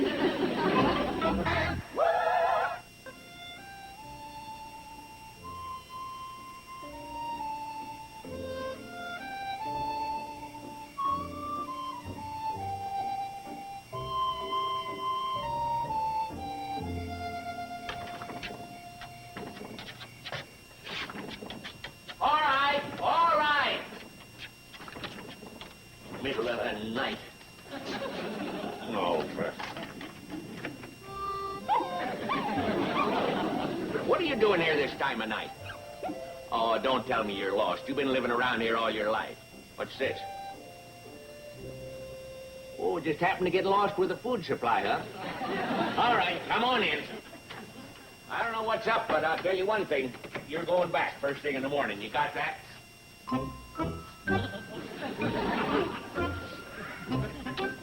Well, I don't know what you're used to back at the Shady Rest, but beggars can't be choosers.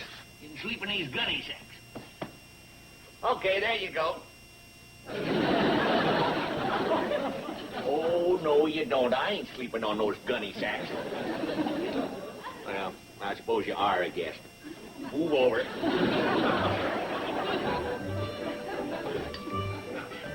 Talk about spoiled rotten.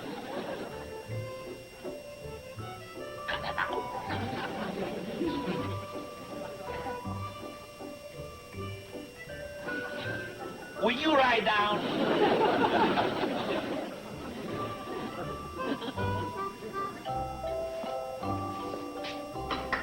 That's funny. Dog hasn't eaten those scraps we put in his plate. Come to think of it, I haven't seen him all morning. Neither have I. Dog! Here, dog! Dog! Here, dog! Hi, have you seen Dog? Well, no, as a matter of fact, I haven't. Not since last night, anyway. Betty Joe! Is Dog up there with you? No, is he missing? We haven't seen him all morning. Do you think he could be with Steve? Well, Steve left about 5 a.m. He's crop dusting over in Mason County. Dog! Here, Dog! What's all the commotion? Dog is missing. Oh, is that all? He's probably asleep somewhere. That four-footed bum's always lying around.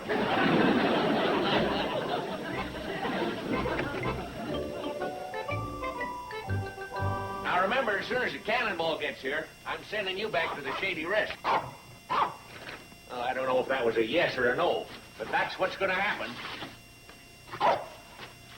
Oh, you noticed the meat, huh? Now, look, I'd like to give you something. But if I start feeding you, you're liable to keep hanging around, and I don't want to be charged with alienation of affection. Well, I guess I do have to take inventory.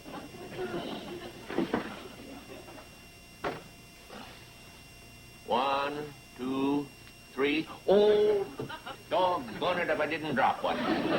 4, 5, 6, 7. Oh, dropped another one. 8, 9. Saved by the whistle. I'll get the mail ready and then we'll go. Sorry, I'm through with the meat inventory. Lucky for me I wasn't counting T-bone steaks. Sam! Oh, hi, Joe. Sam Dog's gone. Oh? Well, I kind of don't blame him. With you around, he was lucky if there was any leftover scraps to feed him. Sam, this is no time for cracking wise. Dog took off, and we don't know where he is. Okay, don't get excited. Here, fella. Hey, boy! Well, he's in the back room. He spent the night with me. He never did have much taste. Dog, I hate to tell you this, but one of your masters is here. Dog? Hey, dog. Hey, dog. Hey, boy. Well, when he heard you coming, he probably headed for the border.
Any luck? Not a sign of him. Oh, maybe Uncle Joe will find him. I'm afraid not. He's upstairs. He quit looking? Mm-hmm. He walked all the way home from Sam Drucker's store. Took the old back road. Uncle Joe walked all the way home from Drucker's? It was a traumatic experience. It drove him to an early nap. I don't understand why a dog would run away. There's no reason. I've been thinking about that. It's just possible that there is a reason. Right there in your arms. How could Kathy Joe possibly drive him away? Well, in purely medical terminology, we'd label it a classic case of NOJ. Nose out of joint. You mean Dog is jealous of her? Well, think about it. He's always been king of the hill around here, and now all of a sudden there's a queen on the throne. Oh, but we love him just as much as ever. Yeah, we know that, but the trouble is we just have to convince him. Yeah, if we ever see him again. Can you dig it? And a golden cage. A beautiful sight to see.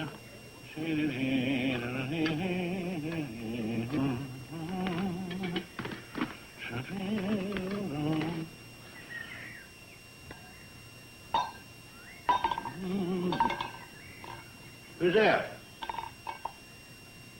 Who's there? Now, if you don't hurt me, I won't hurt you.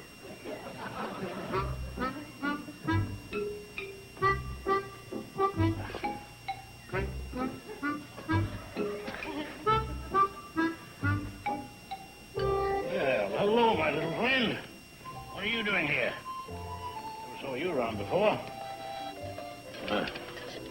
Excuse me.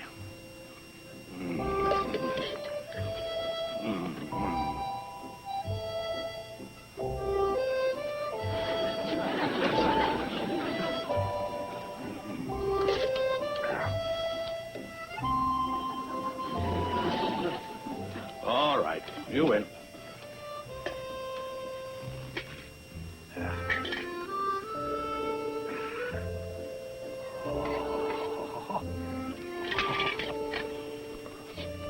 There you are. Yeah.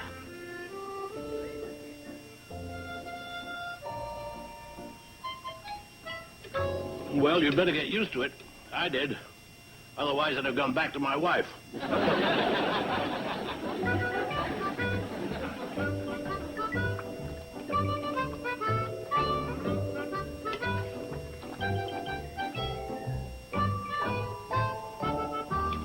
No.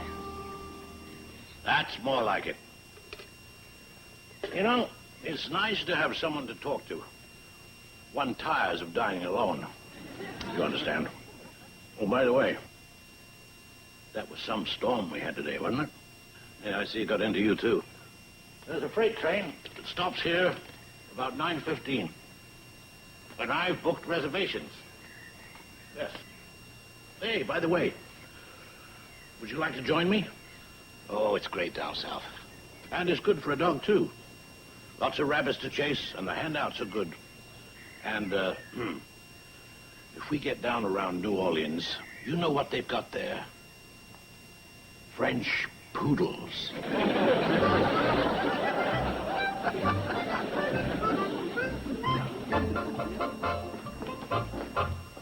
Oh, Joe, any news? Yeah, Bert Evans thinks he saw him running out of his barn while it was storming. Took off towards Junction City. Give me the phone. Well, what are you going to do?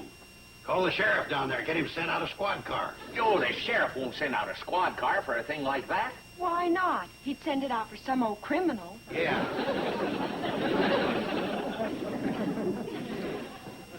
Hello, Sarah. Get me... Miss Frisbee, what are you doing on the line? Yeah, well, get off. I got something important. Must have phoned in a grocery order. Well, Joe... Well, if you're in that big a hurry, why don't you call the Pixley Market? Joe, for crying out loud. You want to find dog or not? Well, Oh, okay. Look, Miss Frisbee. Oh, Sarah, this is Joe Carson. Say, get me the sheriff down at Junction City. Hey, nudge that cookie jar over here. Dog's got me so upset I missed a meal, almost. Hello, Sheriff. She's answering service. I gotta leave a message when I hear the beep. Hello, Sheriff. This is Joe Carson. When you come in, call Sam Druckert immediately. Urgent. Our dog is lost. And a beep beep to you. You'll have to relay the message, Sam. And oh, keep the line open. No other calls till you hear from him. But Joe, I got a business to run. Mr. Drucker, don't you care about dogs? Oh, sure, but I... Oh, okay. The line is open. You're sweet.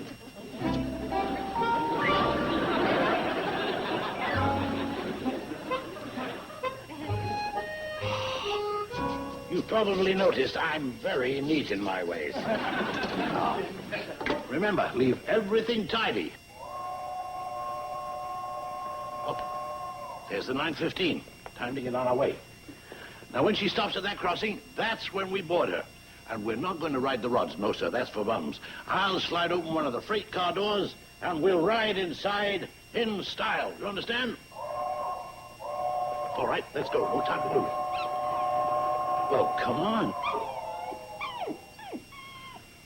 Remember what I said. Nice warm weather, good handouts, French poodles. Come on. Oh.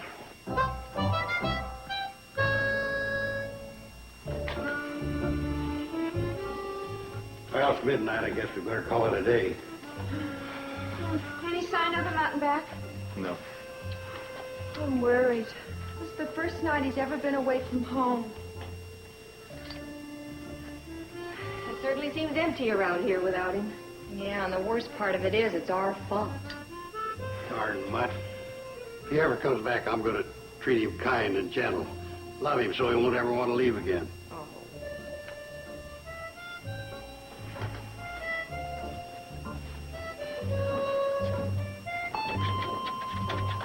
Hey, what's that?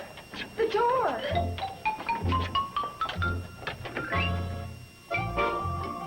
Dog. There you are, you four-legged troublemaker. Where have you been, driving everybody batty? I'm a good-minded... Here, give me that paper. Oh, Joe, what happened to all that gentle, loving kindness you were going to give him? Oh, yeah. Now, I'm going to let you off the hook this time, but if you ever pull a thing like that again, oh, forget it. Oh, you precious little angel. Oh, you're a precious little angel, too. Here you go, sweetheart. And this little poodle's for you.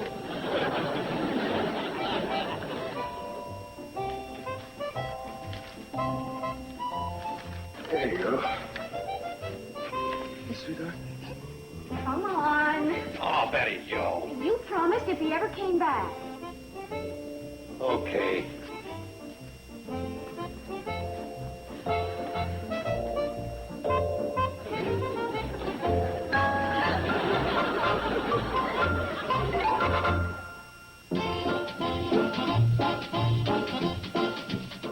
What's the best way to show Mom you care? Rotate her tires and give her an oil change. Then watch My Mother the Car on the Wonders of TV Land. A special Mother's Day marathon of the infamous 60s sitcom starring Jerry Van Dyke. Today, starting at 6 p.m. Eastern, 3 Pacific, here on TV Land. Up next on TV Land, it's Sonny and Cher, so stay tuned. Petticoat Junction.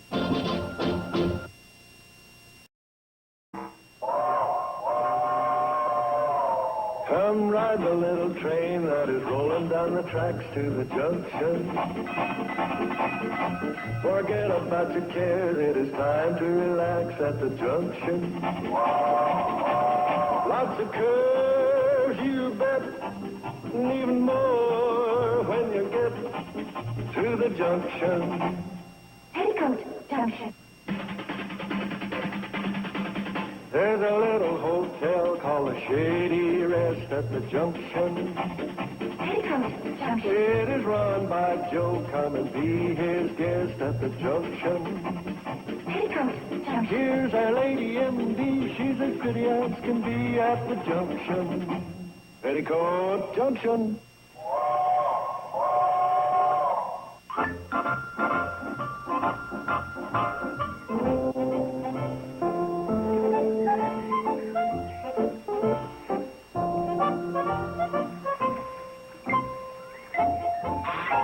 Another one.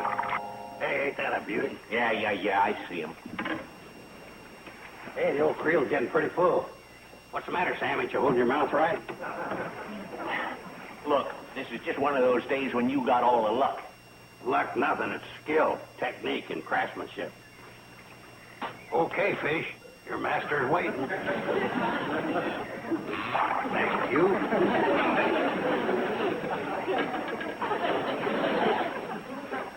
Welcome aboard. What are you using for bait, Sam? Arsenic? Look, Joe, I got to get back and open the store for the afternoon trade. Oh, not yet. I want to catch enough for dinner or supper tonight. You got a whole creel full. Yeah, but with Steve and Betty Joe living at the hotel takes a bigger mess. Why don't you drop in the ones you got? Those are for my supper. Yeah, but I promised them back at the hotel that Okay. Take them. Take them.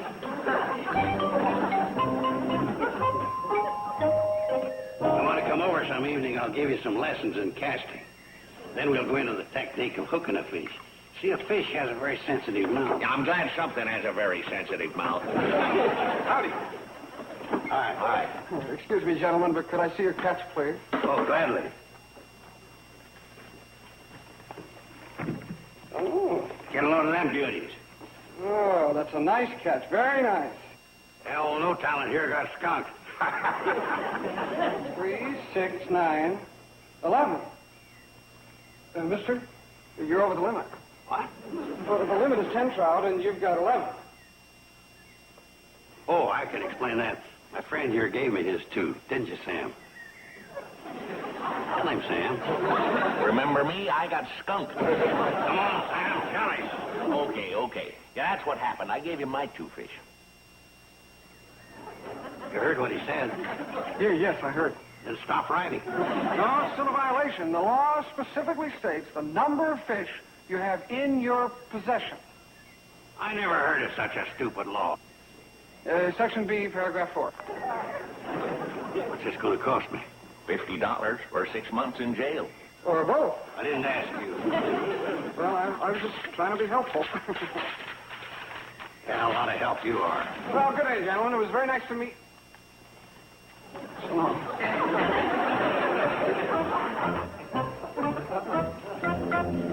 Oh, Joe, you didn't thank me for the extra fish I gave you.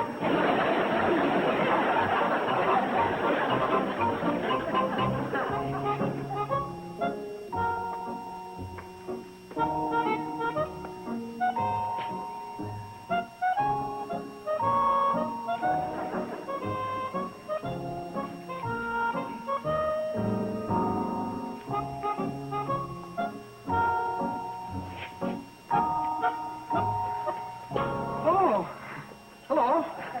Hi. Oh, do I salute or something? Oh, no. At ease. Are you waiting for the train? Mm-hmm. Me too. Do you think the old 305 will be on time? It does say 3:05, doesn't it? Isn't that the schedule? Uh-huh. At least that's what it was on June 12, 1958. You mean they haven't changed it since then? I don't think anybody's even noticed it since then. The cannonball just kind of comes when it's ready. Oh. I'm new in the area, so... May I sit down?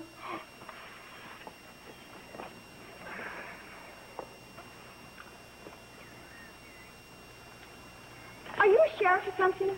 Oh, no. Department of Fish and Game. We face danger, though. Oh, I'm sure you do.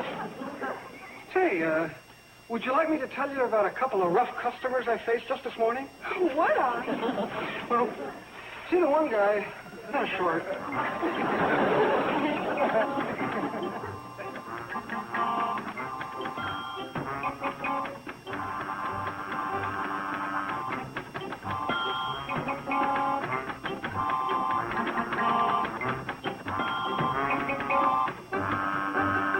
What you got there, Joe? Oh, just a note to my congressman. What kind of a note? A blistering one, I'll bet. Oh, no. Just a constructive suggestion. About what?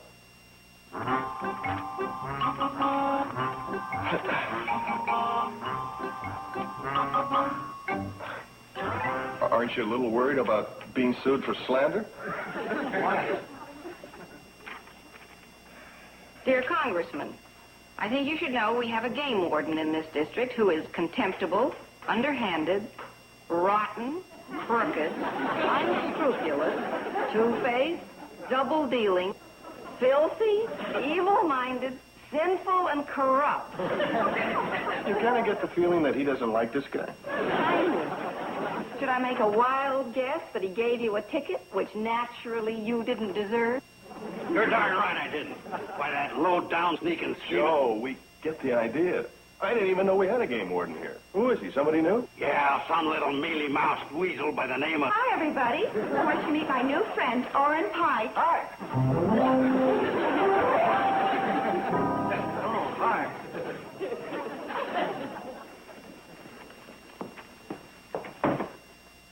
Dr. Craig.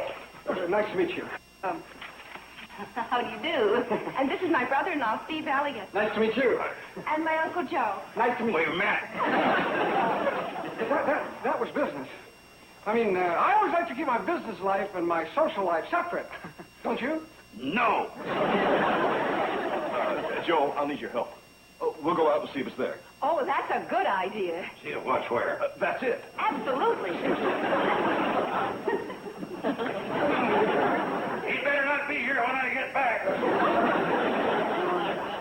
I'll be going. No, wait. You gave my Uncle Joe a ticket? Mm-hmm. He was one of the rough customers? Oh, he couldn't have been a rough customer. Well, he is now. But he doesn't stay in these moods for very long. He'll change back to his own sweet self. I say, you dirty double dealer, think a little underhanded rat. Listen, while he's changing into his own sweet self, I think I'll keep my distance.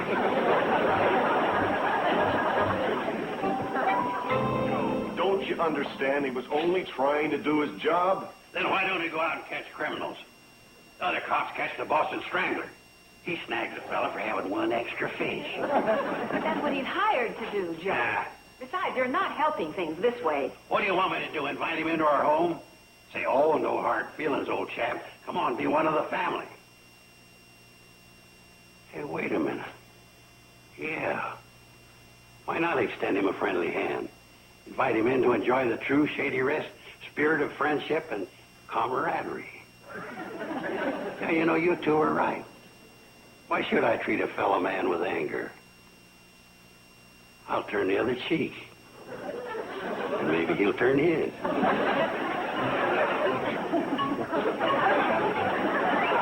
How do you like your hamburger, Warren? Oh, a medium well, sir. Medium well she is. Is this lemonade sweet enough for you, Oren? Oh. Perhaps just a touch more. Sure. Oh, you don't have to do that.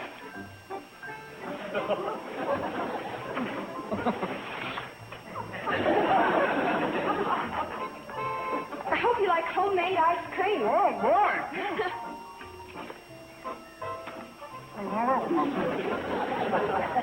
There she is.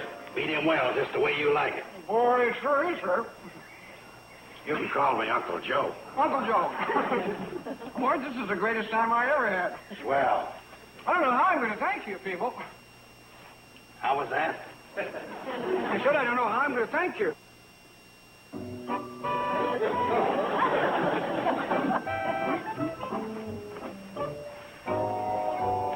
Well, think nothing of it. Oh, say, there is one little thing you could do. What is it?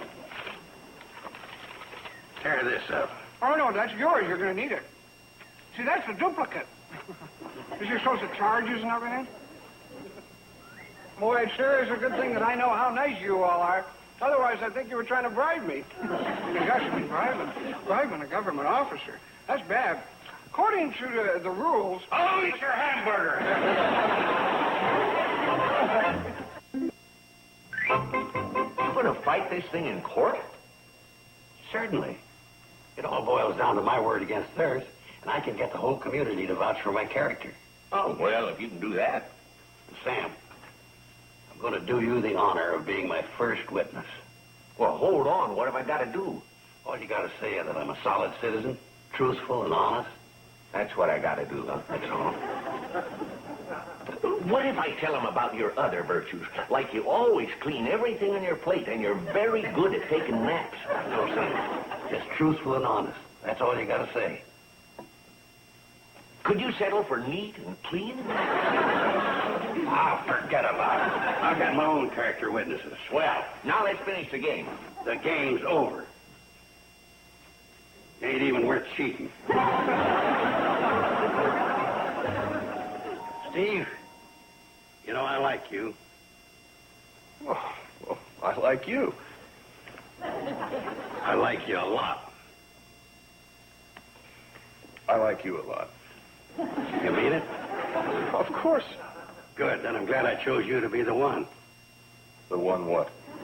My character witness. When? When the trial comes up. What do I have to say? Oh, just tell them I'm trustworthy, absolutely honest, man of high principle, and junk like that. Uh-huh. Junk like that. Well, you don't need to make a big thing out of it and go on and on and on. Oh, good. I think I can hold back. You know what? I think it'd be great if you'd wear your Air Force uniform with a good conduct medal on it. You did get one, didn't you? Yeah, I wangled one out of him. Hey, as a clincher, I'll wear my World War I outfit. Yeah, with your good conduct medal. Oh, Well, and there's no use in looking too gaudy, you know.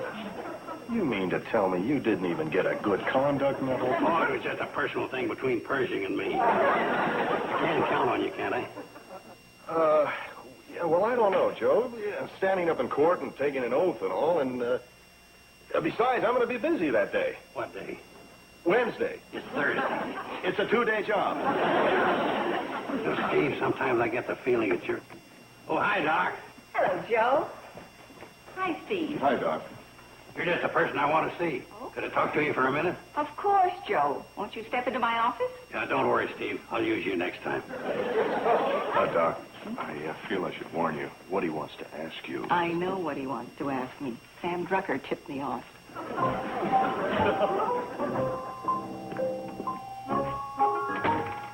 Won't you please sit down, Joe? Thanks.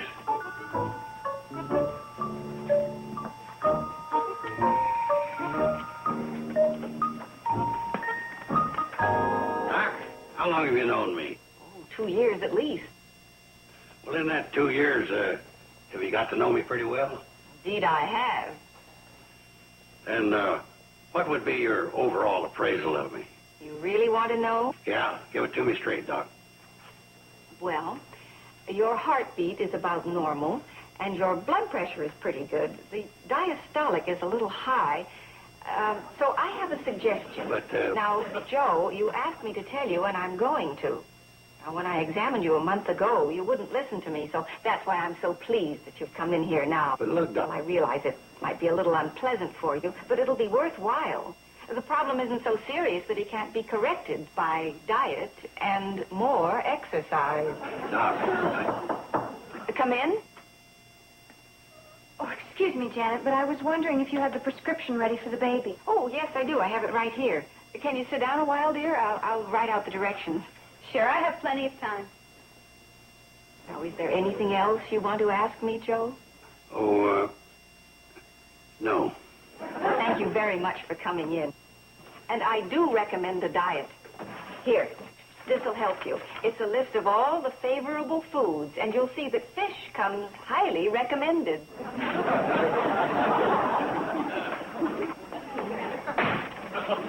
Uh-oh. I forgot. That's not exactly the magic word. Have you seen Uncle Joe? Oh, he went over to the church to see Reverend Barton. But that was hours ago. Trying to get the Reverend to vouch for him. I had a hunch he was up to something. He left with that hymn book he's had here for the past year. I feel so sorry for him. You haven't been able to convince Orrin to change his mind? No, and don't think I haven't worked on him. Well, how about sending in the first team? Oh, no, you don't. You stay out of it. Oh, it'll only be for the good of the cause. And the cause is you moving in and trying to take him away from me. Bobby Joe, don't you trust me? I'm your sister. As my sister, I trust you, but not as a woman. Why not as a woman? Because I happen to be one of those two. You and your reasoning.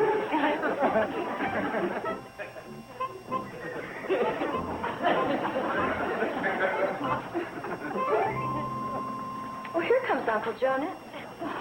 What happened to you? Oh, this? That's paint. I don't get it. We thought you went over to the church to see Reverend Barton about vouching for you in court. I did, but before I could get a word in edgeways, he reminded me that 6 months ago I promised I'd paint the rectory. Oh. So we didn't think you were trustworthy and reliable, huh? Don't worry, Uncle Joe. We'll go into court and tell him all about your character, your loyalty, your truthfulness, your honesty. Why, there must be a million things we could make up about you. Now, wait a minute. When you go into court, you have to swear to tell the whole truth and nothing but the truth. Right, Uncle Joe? Well, sort of. And when you swear to tell the truth, you have to put your hand on the Bible. You have to put your hand on the Bible? Mm-hmm. You have to. Boy, the things they won't do to cross you up nowadays. Well, I guess I'll just have to face them alone tomorrow. Oh, well, don't worry, Uncle Joe. You might still win the case. And if you don't, 6 months go by in a hurry.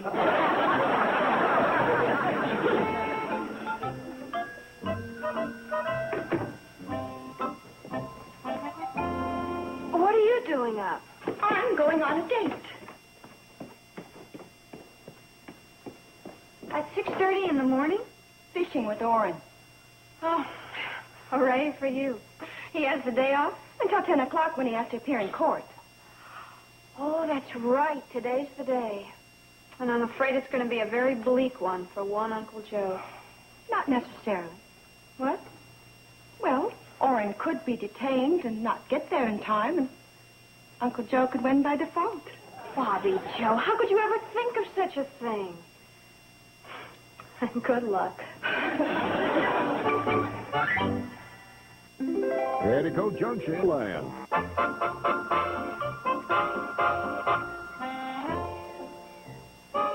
Orrin, could you show me how to cast? Bobby Joe, I showed you 4 times. I keep forgetting.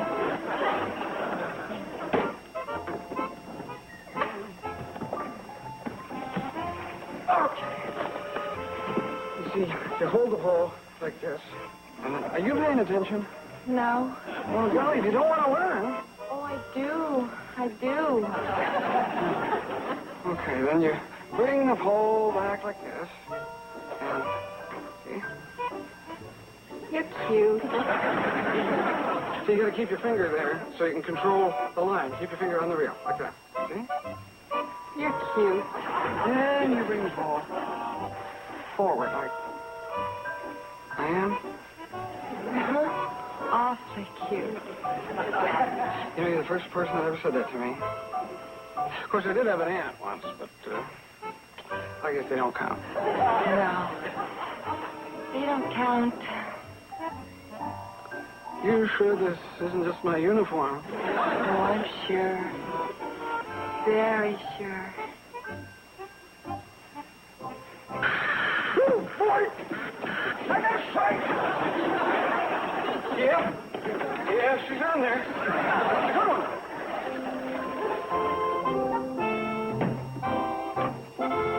Oh, hi, Judge. Morning, Sam. I'm just getting your courtroom in order. I hope you got something better than a meat cleaver for a gavel this time. Oh, yeah, I saw to that. Last time you got through pounding for order in the court, I ended up with a sliced counter. Oh, here comes the party of the first part. Judge, you know Joe Carson? Sure he does. No, I don't. Remember the lodge meeting? When I was chairman of the entertainment and I had you over to address the brothers? Oh, was that you? Right. I'm the one that saw to it you got a free meal. Oh, yes. How could I forget? I've had indigestion ever since. Hey, another one. Me too. Oh, boy. Hey, you're catching on. That's the third one you've caught. Oh, it's a nice one.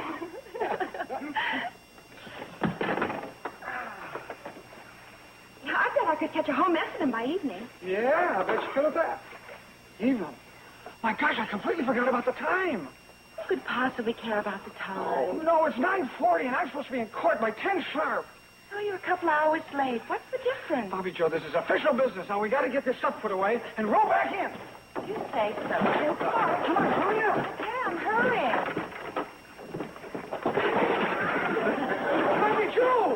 Golly. Well, why do you owe me? Here, I'll help Boy, I'm going to be late for sure. Get out of there, you dumb old stick.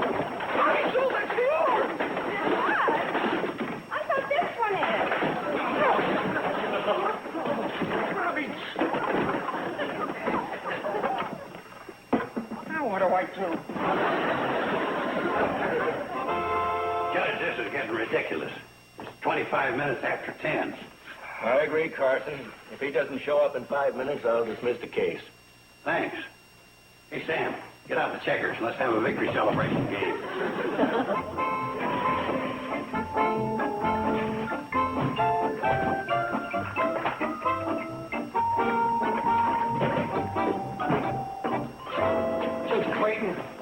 I'm sorry for being late. That's all right, my boy. Knowing you the way I do, I'm sure you had a valid excuse. How are the folks?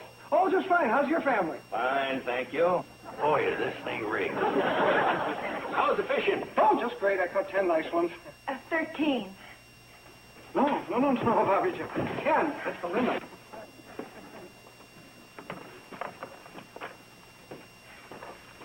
No, Bobby Joe, not on the...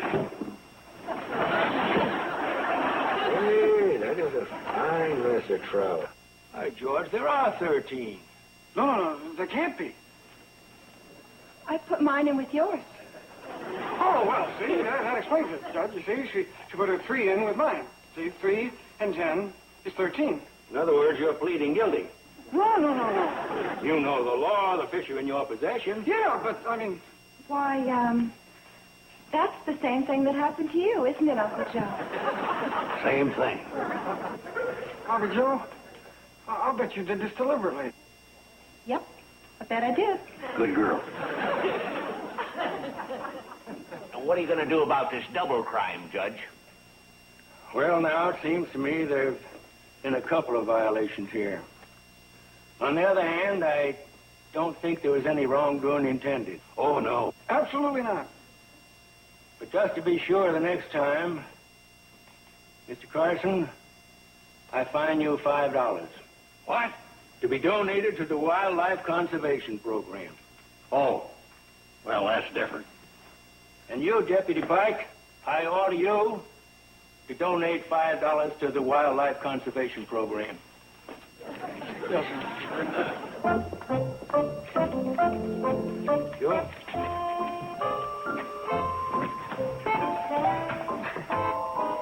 I'm sorry. Oh, there, little girl. You're not mad? Oh, you're only hurting yourself. I was going to spend that $5 taking you to the movies tonight. Well, we don't have to go to any place that costs money. No? Well, we could go on a boat ride on the lake this evening without the fishing tackle. We could even go in a canoe. That's romantic. It's a date.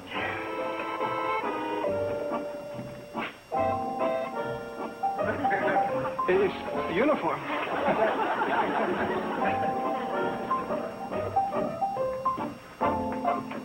Thanks, Judge. Have a cigar.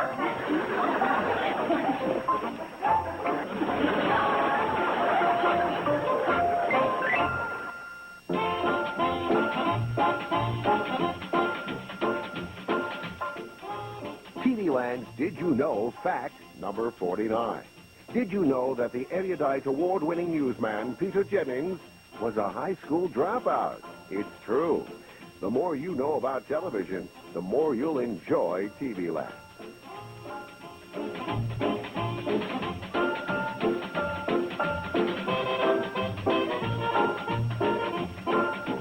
Petticoat Junction.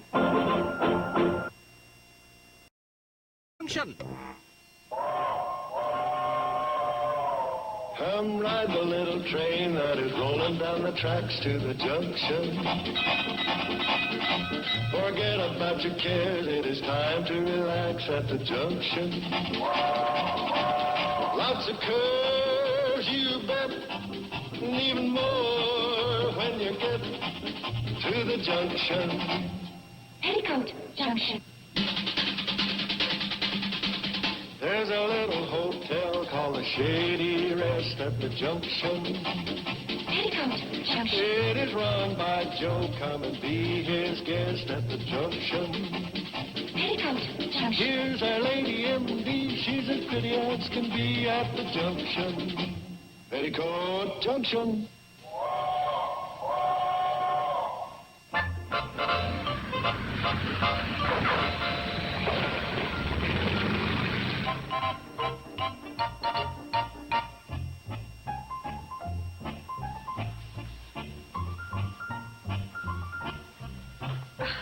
Well, how do we look? Oh, wonderful. Darling. Uncle Joe? Don't they look adorable? Oh, yeah. You go to all that trouble just to say hello to Steve? Uncle Joe? He's been away on that job for almost 3 weeks. Oh, now he'll be here in a minute. Would you like us to just, Oh, if you don't mind, just at first. We understand. Come on, Bobby Joe. Oh, sure.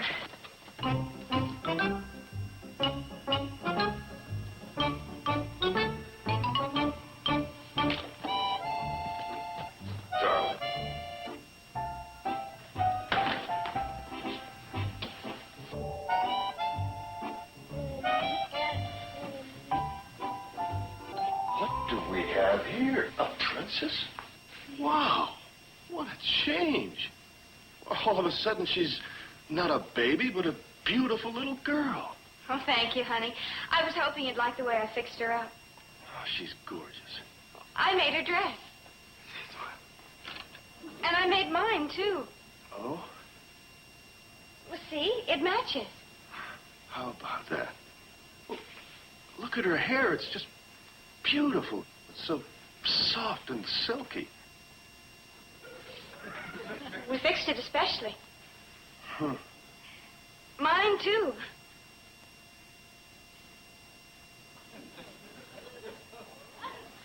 I said we fixed my hair, too. Well, don't you like it? Well, sure. What's not to like? Oh. Oh, dear. Hi. Hi. Hi. Oh, come on, kid. Thanks. I bet it's good to be back. Well, you can say that again. And how's this for something to come home to? You call me prejudiced, but I've got the most beautiful girl in the world. Haven't we, dear?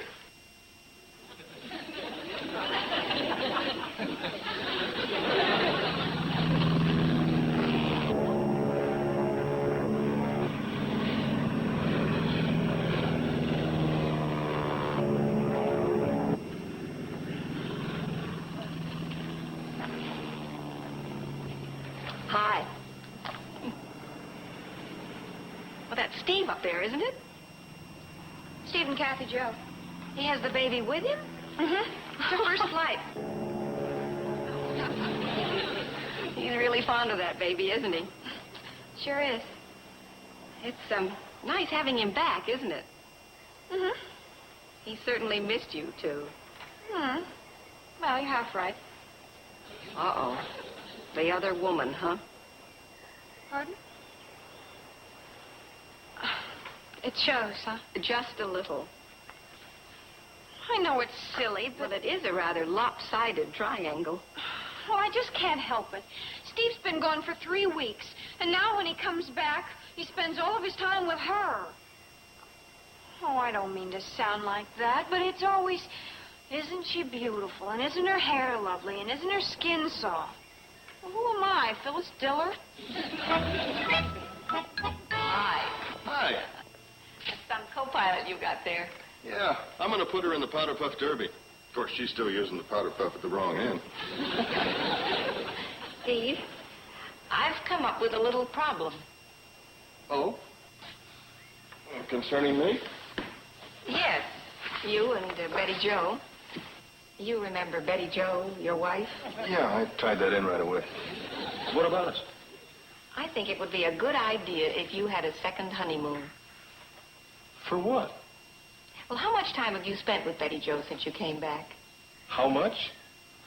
Why, I mean, without the baby.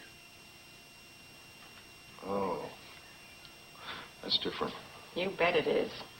And that's why I think the two of you should go away for a weekend, alone. Well, yeah, but what about her? Oh, we'll look after her. Now, you just try and get reacquainted with your wife. Reacquainted? It could do wonders for your marriage. Well, it couldn't hurt. Yeah, it's not a bad idea at that. Yeah, Doc, you kind of prescribe in all fields, don't you? You're what they call Busybody is the term. Well, are you going to try it? Well, I just don't know that we can afford it. These things take time and money. Well, not if you move back into your own cottage. Just for the weekend. You still haven't sold it, have you? Yeah, let's bring that up. Well, then just consider it a blessing that you haven't. You know, I think this is going to work out very well. Yeah. Yeah, I kind of go for the idea myself. Yeah. Come on. Let's go break the news to your mommy. You little homewrecker, you. Yeah.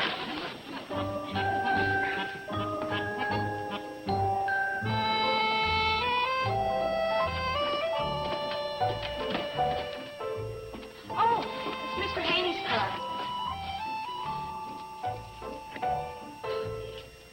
This property shown strictly by appointment only. All others use key under mat. This Haney's a real ball of fire.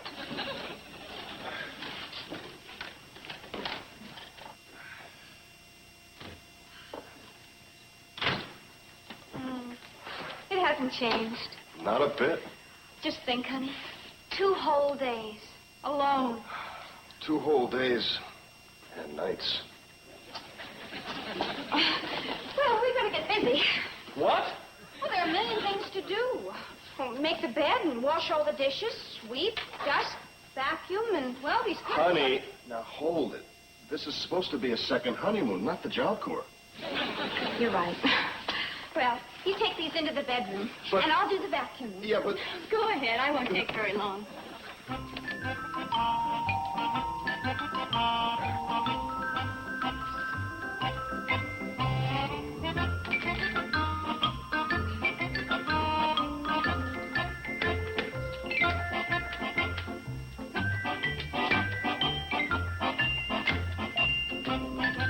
Steve? Yeah. It's dead. Well, how about that? Good old vacuum. Now, look, honey. I'll fix up the bed. You put the food away, and that's all we're going to do, got it? Got it. But we really Got it. That a girl. Well, why don't you turn on the radio and we'll have a little music, too. Okay.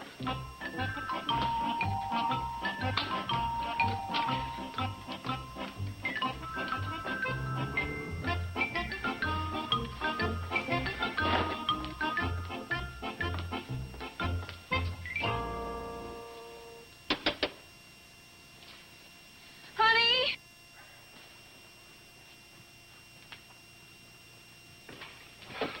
Yeah.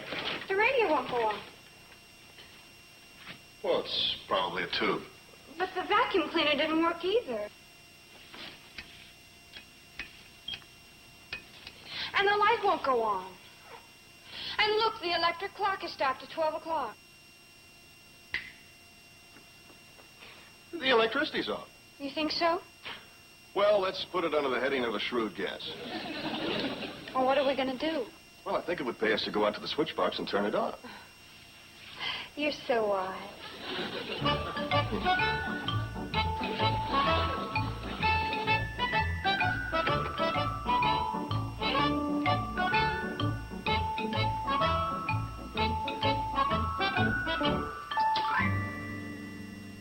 Somebody took the fuses.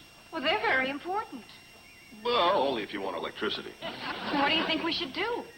Well, pack up and go back to the hotel, or else reconcile ourselves to living primitively. Oh, that sounds romantic. Living primitively? Oh, don't put it that way. Call it dining by candlelight. Oh, I love you. I love you. And whoever stole those fuses.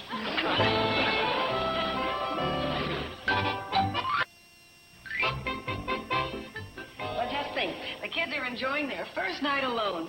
Yeah. I think it'll do them a world of good, don't you? Yeah, especially if she cooks him a good meal. Oh, What's the matter? I just remembered.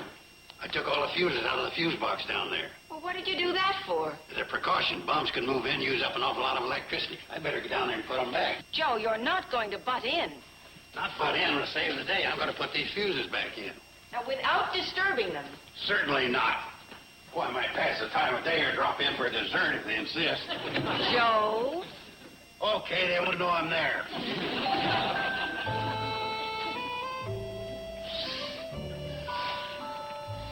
Cozy, isn't it?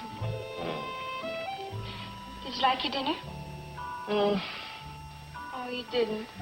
You're disappointed because I couldn't borrow a steak. Oh, no, I'm not. But that's one of my favorite dinners, peanut butter sandwiches.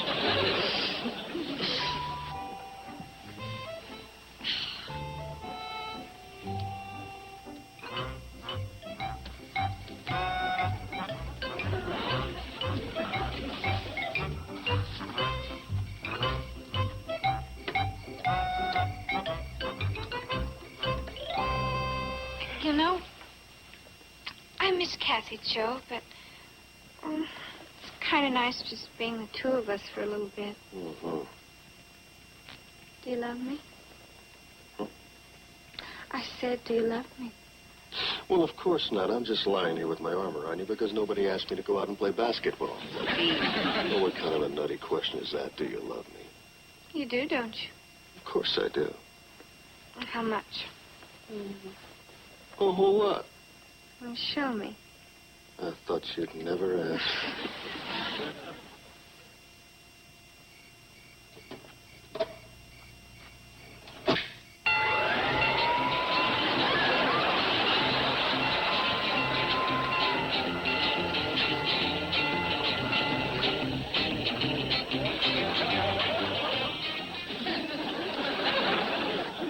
Hi. I fixed your fuse box.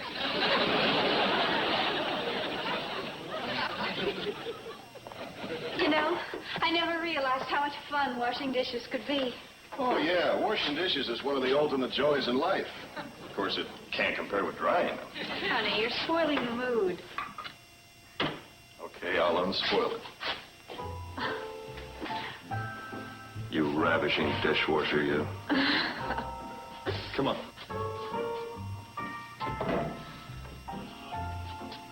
All finished.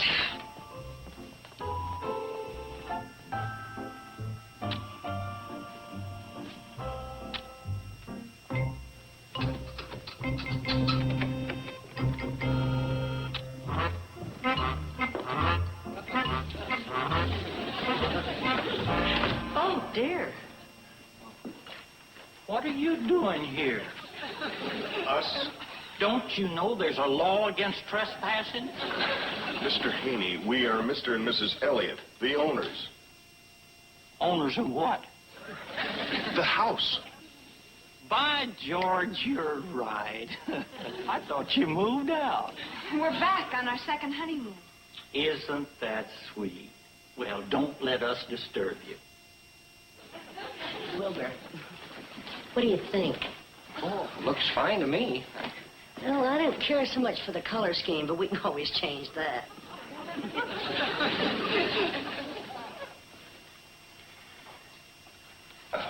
Mr. Haney, do you have to show them the house right now? They're eager. I got them on the hook. You wouldn't want to wreck a sale, would you? Of course not, but I'd appreciate it if you could get them out of here as soon as possible. Relax. I'll have them out of here within an hour. An hour? My boy, the key to selling a domicile like this is to get the buyer to know the house.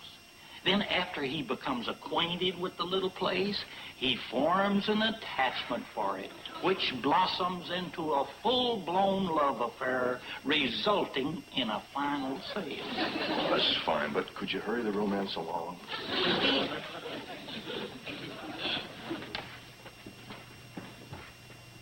Beautiful little gem, isn't it? Yes, it is. This could be our honeymoon cottage. Couldn't it, Sweetums? Just a thought. Could we see the bedroom, please? Anything you want, madam, right this way. Don't mind us, folks. Go right ahead with what you're doing.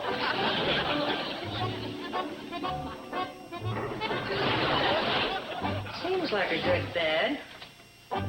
Wilbur, lie down. But, honey, these folks... Lie down, Wilbur. You know you in your back. I just want to see if it feels all right.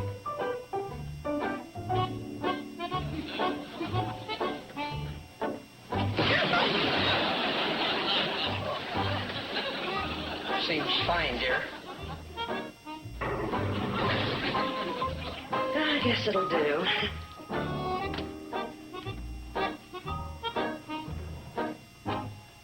Drawers look a little small.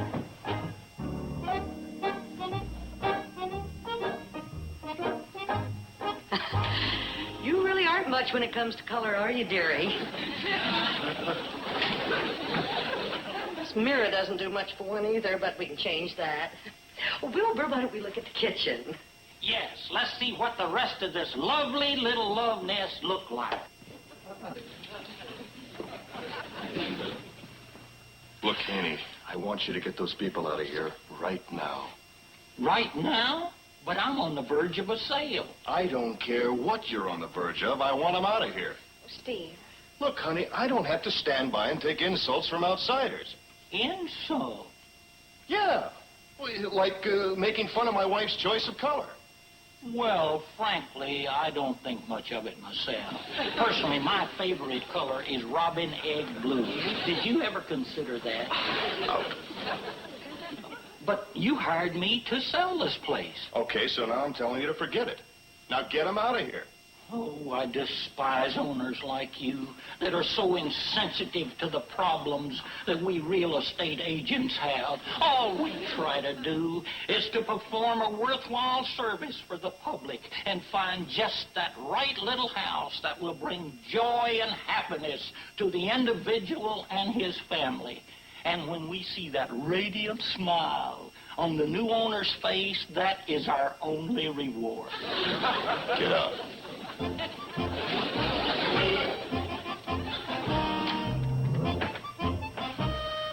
Boy, that's all I need is a Haney. Bad enough we come over here, we find out all the lights are out, then... No lights? You are in luck. I just happen to have a special out on my truck. Kerosene lantern. 3 for $10. Get out. 4 for $10. Maybe you'd like a good buy on some used candles, assorted sizes and colors. How about glowworms?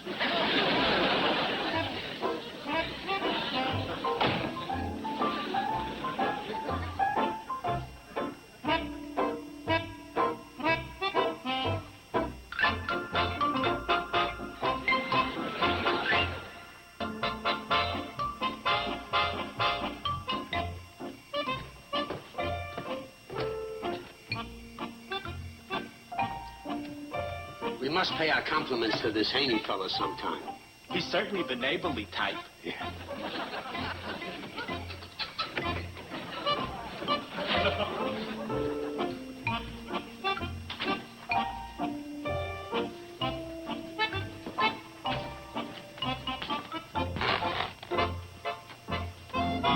Steve.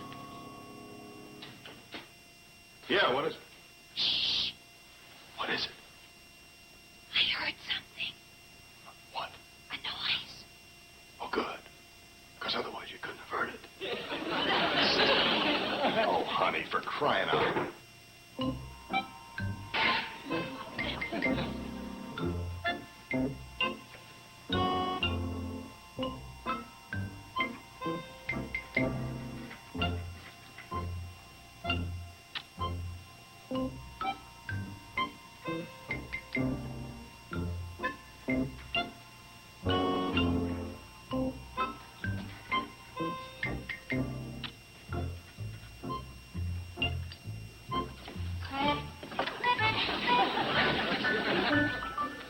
Nothing. I could have sworn the lights went on. You know the power is off.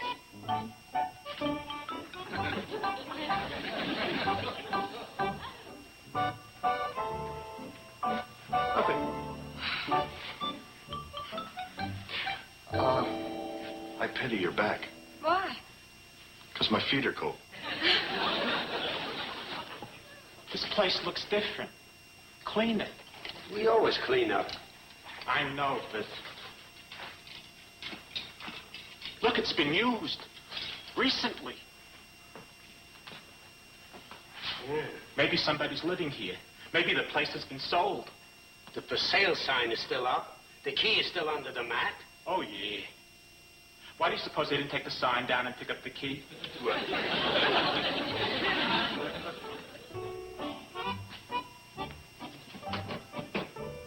Look! A whole loaf of bread! It's soft. Oh, no good, huh? It's soft means it's fresh. Oh. Uh-oh. Somebody has been here. How do you like that for nerve? Nobody respects property rights anymore. What are you doing? I'm gonna look around. Wait a minute.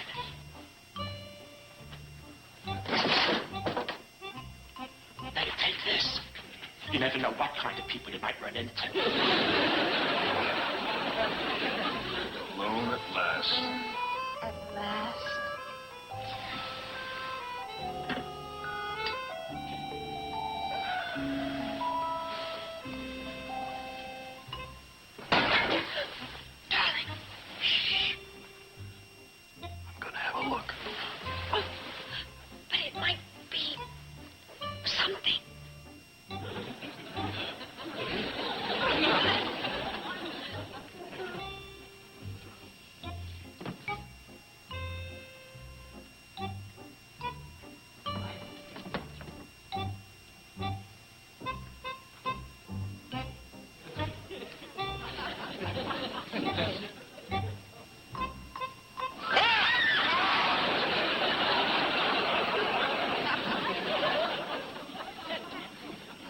Want to trade? What are you doing here? Well, what are you doing here? Sir? Hey, that one's a hippie. That's my wife. Yeah. You didn't answer my question. You haven't answered ours. This happens to be private property, you know. Yeah, you could be in a lot of trouble. We could. You're the trespassers. We belong here. Then where have you been? What's it to you? You haven't been here for the past 3 nights. You mean you have? Can't answer the question. Yes, I can. We haven't been here because we've been living up at the Shady Rest and... What am I explaining it to them for? Yeah, we own the place. Prove it. Well, we've been living here for the past 2 years and be... Hey, what do I have to prove it to him for? You don't. Now, look, you two. This is our place. We belong here. We own it. And we're going to stay here. We're on our second honeymoon. Isn't that nice? Yes, it is. And we have to do the decent thing. We'll flip you for the bedroom. You'll flip us for the... Yeah. Do you have a coin? Now, look. I've had it. This is it. Now, you're getting out, and you're getting out right now. Tonight. We couldn't possibly leave tonight. We're expecting guests. Guests? Oh, come on. Well, that must be them now.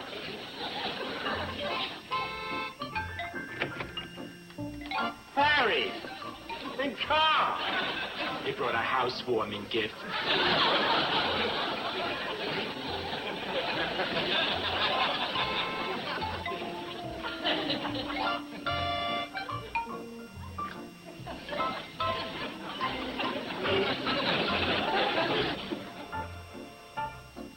Happy second honeymoon.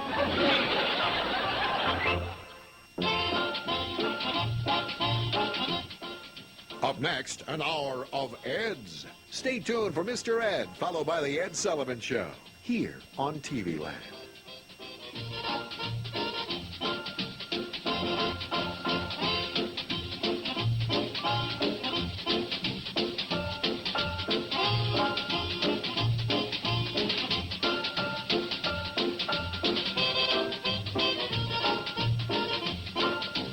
Petticoat Junction.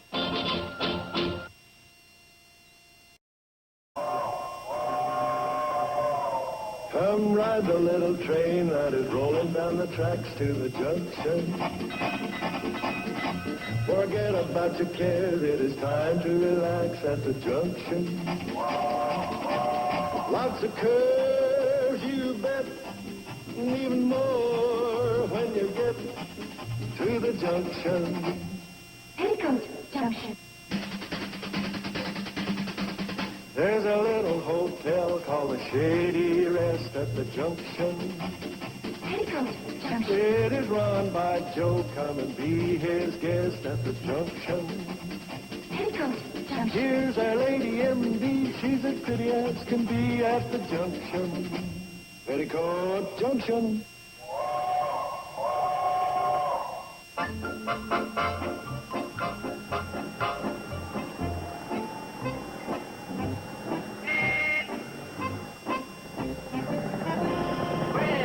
What have we here? Hi, Mr. Decker. Do you have any potables to quench the thirst of a weary traveler? Huh? That's a poetic way of asking for soda pop. Orin's very poetic. Yeah, Orange got away with words, all right. Go help yourself. The coldest is Green River. Thanks. Orin.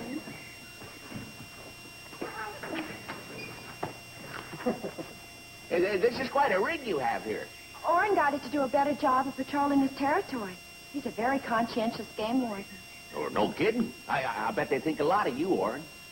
Well, not really. They certainly do. Why, he's on the trail of some poachers right now. Oh, yeah, I got a story about that for the Guardian. Newt Kiley lost another tame duck this week. Well, it won't be long now. Orin's closing in on them. Aren't you, Orin?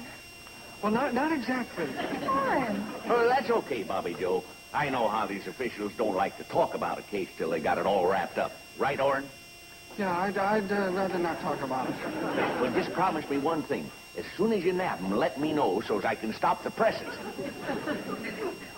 Oh, the drinks are on the Guardian. Sort of a little bribe. Thanks. Bobby Joe, why did you tell him that? Tell him what? You are on the trail of those poachers. Some trail. I've been chasing them for a week. I don't even know what they look like yet. Well, you'll get them. I better. In this game, you don't get results in the field, you're back to a desk job. That'd be terrible. Yeah, it sure would. Once you've had the taste of action. No pencil's going to take the place of old Betsy.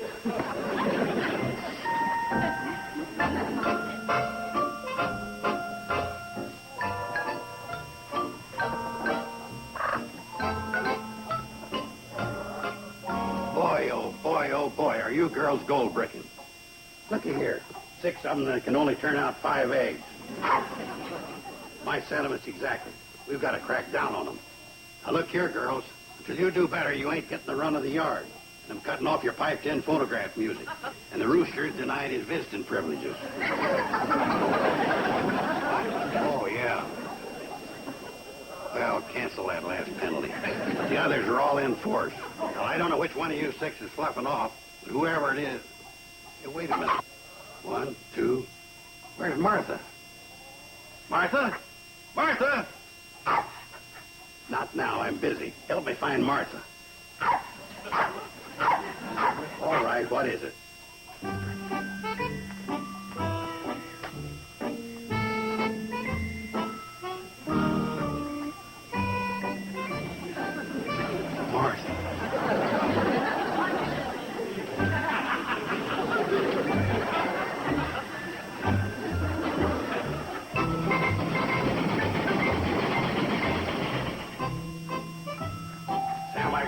Sheriff right away.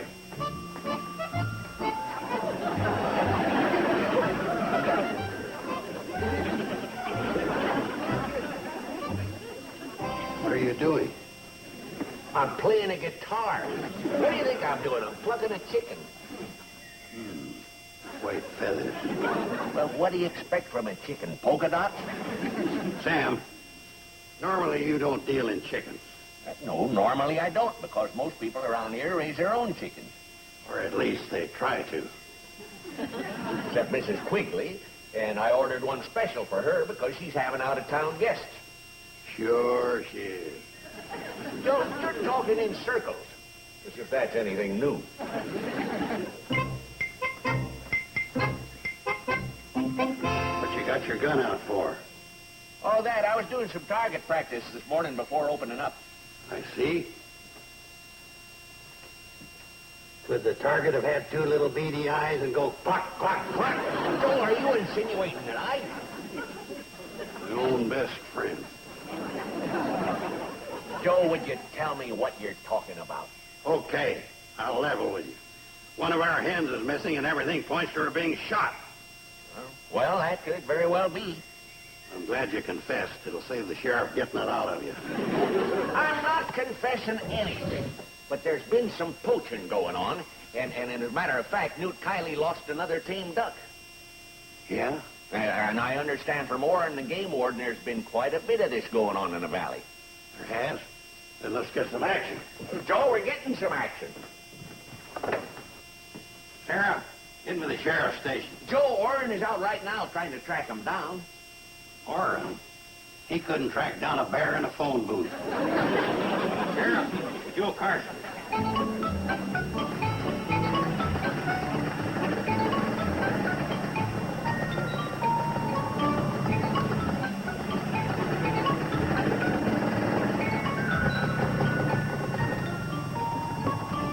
Why are we stopping here? Well, I gotta check in with headquarters. Ever see one of these? A walkie-talkie. No. Can I see it? It's kind of a delicate mechanism. You gotta know just how to operate one of these babies. Oh, I see. How does it work? Well, see, first you press this button here. That's called opening the channel. Then you talk right in here. That's called communicating. Ooh, isn't that exciting? Oh my gosh, it's the chief. I was just explaining some things to a civilian, sir. You know how you always stress public relations, and I couldn't agree with you more. That's why I always try to... Oh, knock it off. What about those poachers? I was just calling in to make my report. Yeah? What is it? No sign of him, sir. He certainly doesn't seem very understanding, does he? Well, he has an acid condition. We better get going.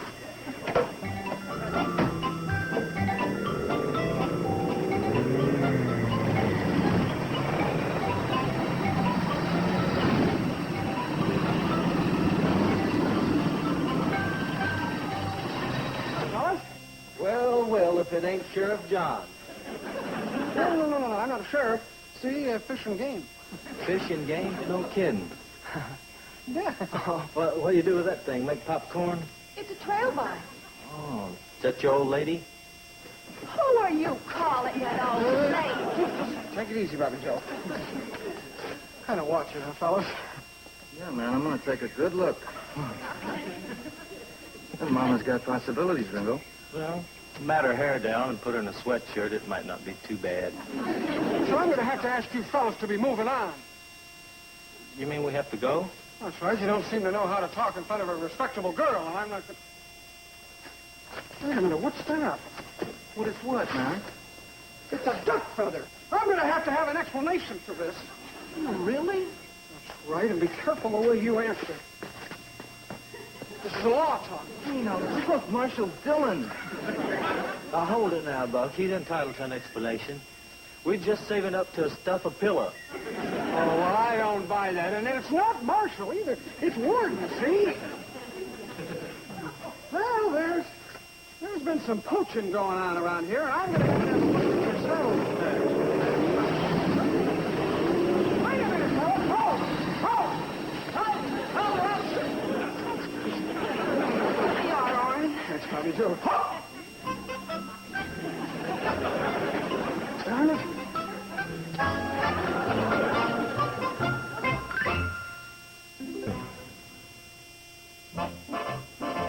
So they got away, huh? They didn't get away. They ran for their lives. How's that? Orrin had them scared to death. You don't believe me? Oh, sure we do.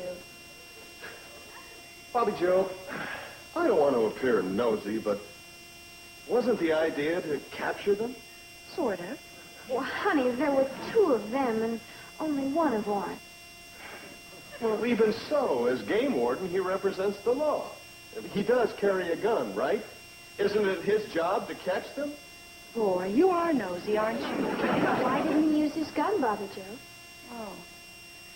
It was a technical thing. Technical? It could have happened to anybody. What? He forgot to put in bullets.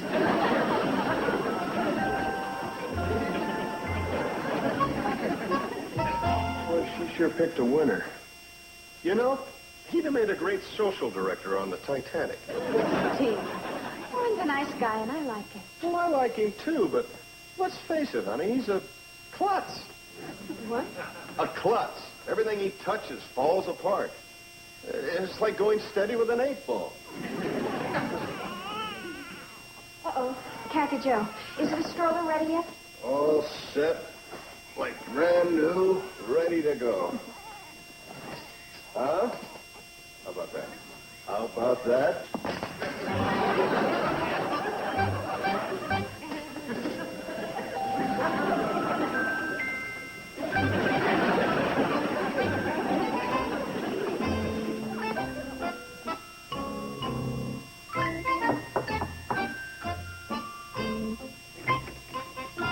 Oh, hello, Orin. Oh, Doctor. Come on in. Bobby Joe? Bobby Joe? Orin's here.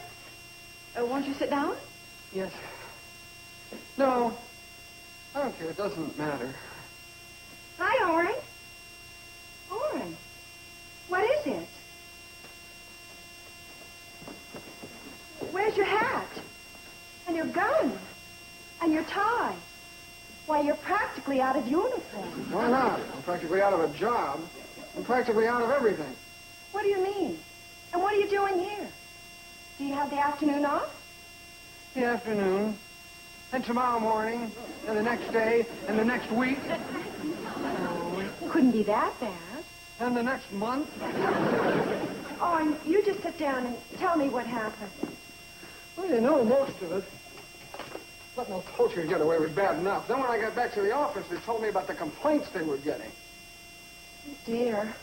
The final blow was when somebody called and said that I couldn't track down a bear in a phone booth. That's not fair at all, is it, Jerry? No, it certainly isn't. Then you've been relieved of your job. Temporarily. Probably permanently. And who can blame them? I'm probably the world's greatest loser. Nothing goes right. Every time I touch something, bluey. Oh, that isn't true. What, they let you keep your badge? They must think something of you. Oh, well, that's not the reason. Last time I sent my shirt to the laundry, I forgot to take it off and the pin rusted shut. Bobby Joe, could I speak to you alone for just a minute?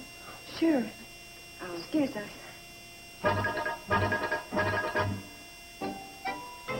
Joe, you've got to help that boy. How? Give him a boost. Build up his ego. Make him feel important. Sure, but how? Oh, come on now. You don't know how? What does he like to do? Well, he's always wanting to read poetry to me.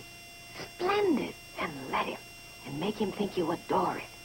Yeah, but you don't know the poems he picks up. It doesn't matter. Just love everything he reads. The Charge of the Light Brigade by Tennyson. Half a league, half a league, half a league out. Are you sure you really want to hear this? Oh, yes. Yeah, because a lot of people just get up and leave when I start to read. I do?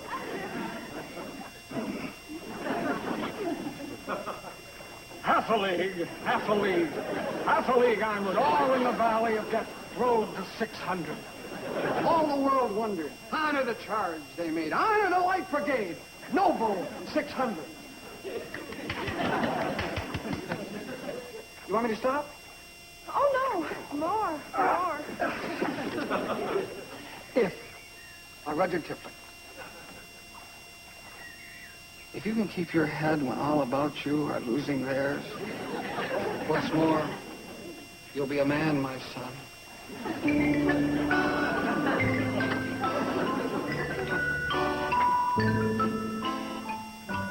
The Raven by Edgar Allan Poe. Once upon a midnight dreary, while I pondered, weak and weary, shall be lifted nevermore. Well, that's it. So soon? You really like it? Mm. Bobby Joe, I can never tell you what you've done for me. You've restored all my confidence. I'm glad. Well, we better be going back in. Orrin, could you help me? Something's the matter. Oh, no, it's just that I can't move. Well, it's all my fault. Why, I'm a jinx. It's not your fault. It's an old family failing. Oh, you mean it's hereditary? Handed down from generation to generation. We're the stiff-jointed Bradleys. Boy, then it's not my fault. You know, I was beginning to think that I wasn't going to be any good for anybody. Oh, but you are, Orrin. You're real good.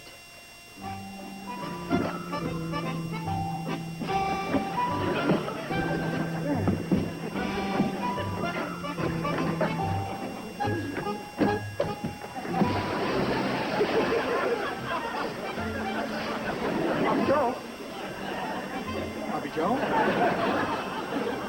Bobby Joe? Oh, boy. Oh, boy. I'll just bet this time it's my fault.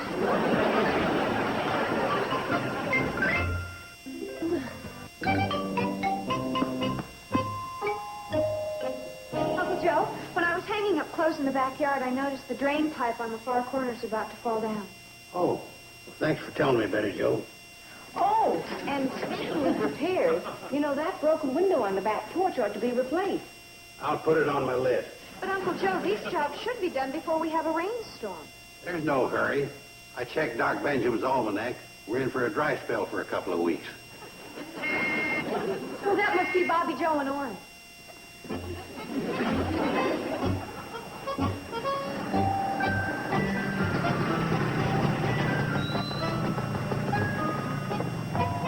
What in the world? What happened to you two?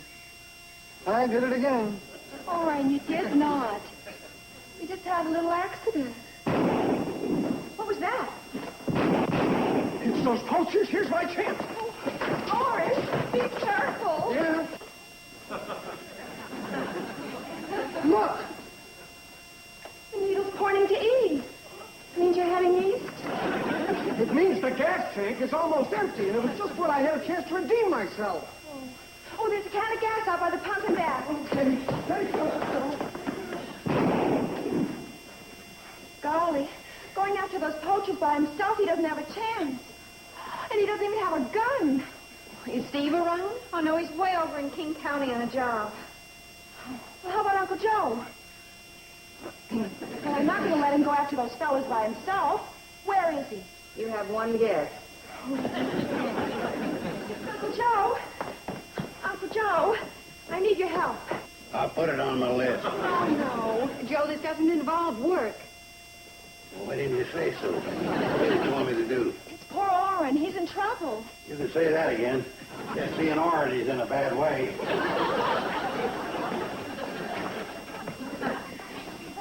Here, Orrin, Uncle Joe's going with you. Going where? Are you sure he wants to go? It's a jungle out there. Going where? Of course he does. You can't face them alone.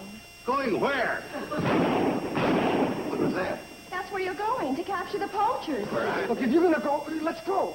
Yeah, there's nothing I'd like better, son. But I gotta fix that drain pipe and the broken window. Joe? Well, it's gotta be done. The big rains are gonna start any minute. What about Doc Benjamin's almanac and the dry spell? Oh, that yahoo hasn't been right in 30 years. Oh, and I'm not letting you go by yourself. I won't let you. Uncle Joe, if you're not going with him, I am. Okay, but be careful out there.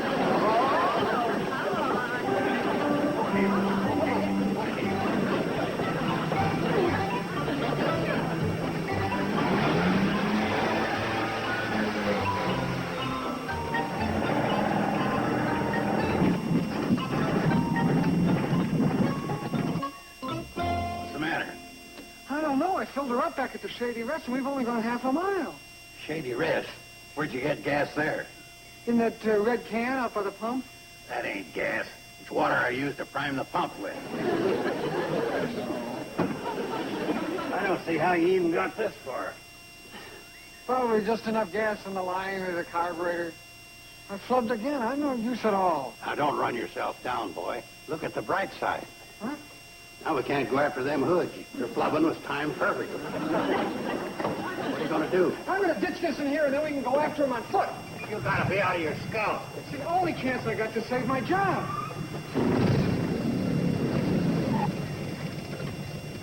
Well, who do we have here now?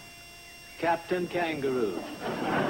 It's Game Warden Pike, and you're under arrest. Oh, merci. Did you hear what he said? Yeah. Who's the butterball? That, the DA? You fellas are in real big trouble. You better watch yourselves. Oh, my. Did you hear what he said? Yeah. As a matter of fact, we are. Officer, could you direct us to the nearest gas station? I wouldn't if I could. Now, that's a fine way for an officer of the law to talk. You're supposed to be courteous and helpful. Oh, no. Well, there's a gas station at Pixley. It's about 10 miles that way. What did you tell them that for? Well, I am a public servant. Well, at least you guys will be paying for your gas, not doing something illegal. What do you mean? I wouldn't put it past you guys to steal the gasoline out of our motorcycle right here.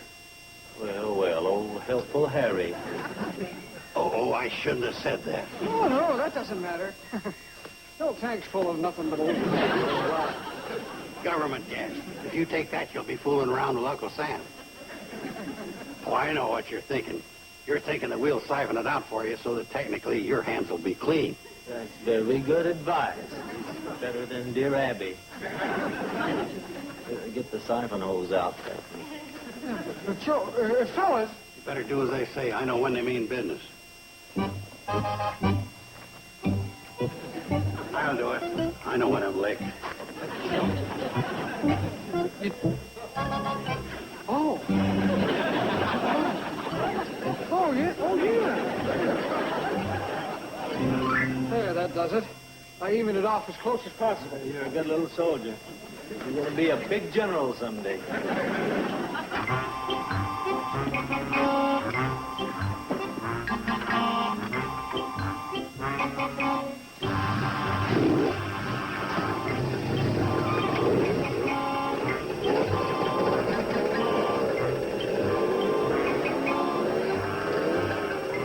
Now what?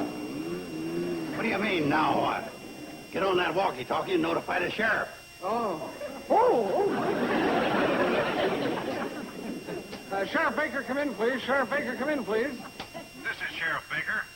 This is Game Warden Pike. What do you want? Well, I just thought you'd like to know that I caught up with those two poachers. You did? Good boy. Where are you? Hold them for me. Oh, I'm about 10 miles out on the post road, but I can't hold them for you. They just rode off. You let them get away? Of all the numb-skulled, idiot-headed, Sheriff's a bit testy. lame-brained, nitwit, simple-minded, This is wasting valuable time. melon-headed jackass as I ever... Sheriff, listen. Listen to what? Well, they can't get very far. You can pick them up just about a half mile up the road. Well, how do you know that? Just take my word for it. Over and out. Always wanted to over and out that sheriff. Mr. Carson, thank you. Nothing to it, boy.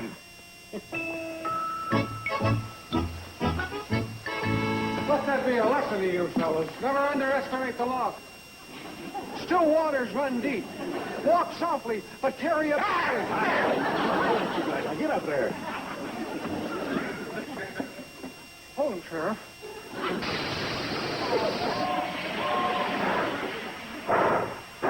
Oh, Warren, you're a hero. Well, it's all in the day's work. And I'm proud of you, too, Joe. Oh, it wasn't anything J. Edgar couldn't have done. Look! It's a bear. He belongs on the mountain in the game preserve. No, Warren, you're not ours. Warren, you've done enough for today. Yeah, maybe I have. Besides, you probably run into a phone booth where I'd never be able to track him down.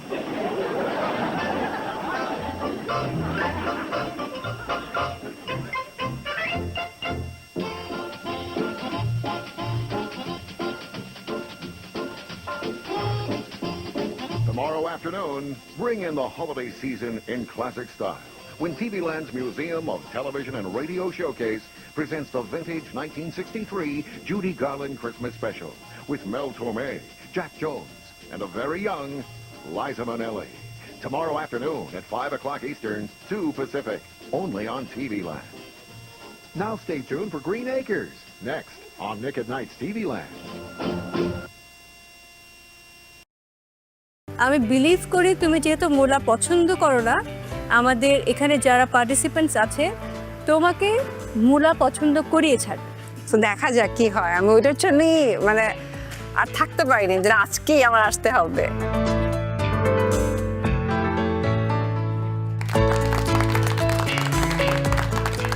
Ma'am যখন আসছে আমি চিন্তা করছিলাম যে তারা হুট করে দেখে অনেক সারপ্রাইজড হবে এবং তাই হয়েছে যারা রান্না করছিল তারা ম্যামকে দেখে খুবই সারপ্রাইজড হয়ে গিয়েছে আমি ওয়েট করতে পারছিলাম না যে কবে আসবো মানে এত সুন্দর সুন্দর রান্না দেখি এখানে এবং আজকে যেহেতু চ্যালেঞ্জ দিয়েছি তো ভাবলাম যে আচ্ছা আজকেই চাই সারপ্রাইজটা দিয়ে দিই পূর্ণিমাপু সবসময় মহামঞ্চে শুধু রহস্য করে এবং তার রহস্যের পর আসলে যেটা হয় যে আমরা সবাই খুব আনন্দিত হই আজকে যেমন আপনাকে পেয়ে আনন্দিত হয়েছি এইটা আশা করিনি যে ওকে চ্যালেঞ্জ দেওয়া হলো কিন্তু তিনি এসে এখানে বসবেন রান্না দেখবেন এবং আমাদের সঙ্গে মূলার রেসিপি টেস্ট করবেন কেমন লাগলো আজকে রহস্য তুমি তো শুরু থেকেই জানতে চাচ্ছিলে আরেকটি চেয়ার কেন, কি এত প্রশ্ন করলে হয়? এত সুন্দর সারপ্রাইজকে আমরা পেতাম।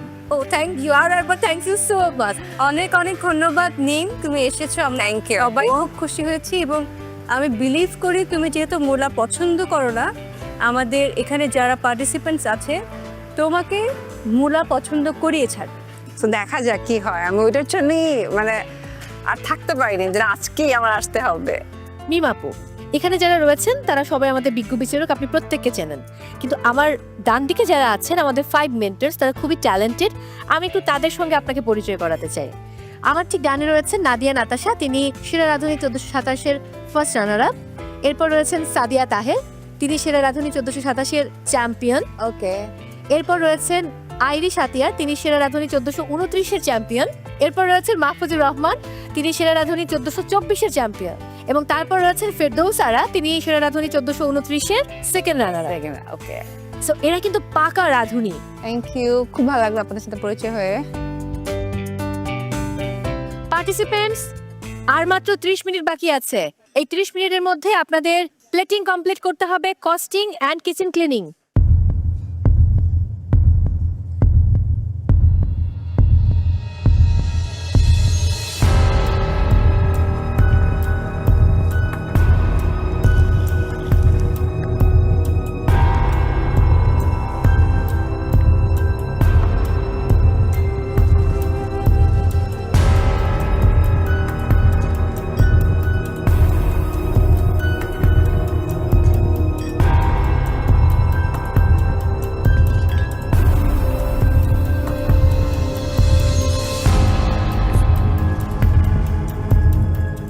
আজকে আমাদের মেইন ইনগ্রেডিয়েন্ট ছিল মূলা। 2টা ডিশ বানাতে হবে, আমি একটা সালাদ বানাচ্ছি আর একটা ডেজার্ট আইটেম বানাচ্ছি।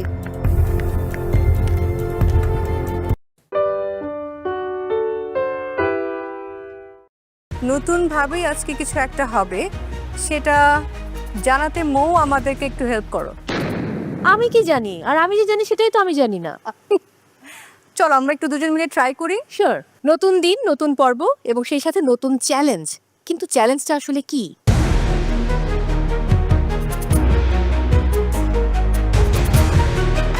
আজকে আমাদের নতুন করে চ্যালেঞ্জ শুরু হবে, জানি না কি হবে, দেখা যাক। গত দুটো পর্বে আমি খুবই খারাপ পারফরমেন্স দেখিয়েছি, আশা করি আজকে আমি ভালো কিছু করতে পারবো। দুটি চ্যালেঞ্জ আমাদের অলরেডি হয়ে গিয়েছে। আমার কাজ, আমার প্রেজেন্টেশন নিয়ে শুরুতে আমি যেভাবে সবাইকে ইমপ্রেস করেছি আমি এটা ধরে রাখার চেষ্টা করছি। নতুনভাবেই আজকে কিছু একটা হবে, সেটা জানাতে মৌ আমাদেরকে একটু হেল্প করো। আমি কি জানি? আর আমি যে জানি সেটাই তো আমি জানি না। চলো আমরা একটু দুজন মিলে ট্রাই করি। শিওর। ঠিক আছে, বলুন।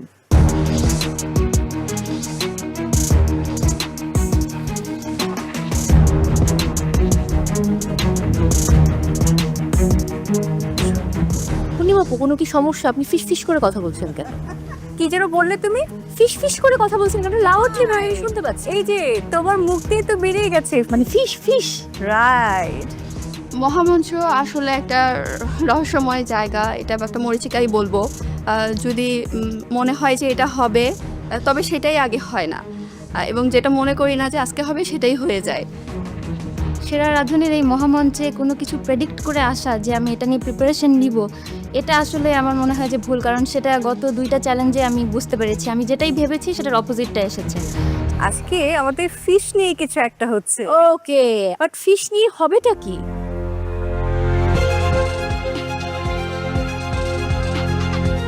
মাছ তো শুনে নিলে, মাছে ভাতে বাঙালি, সেই মাছ দিয়েই তৈরি করতে হবে আজকে আমাদের স্পেশাল ডিশ।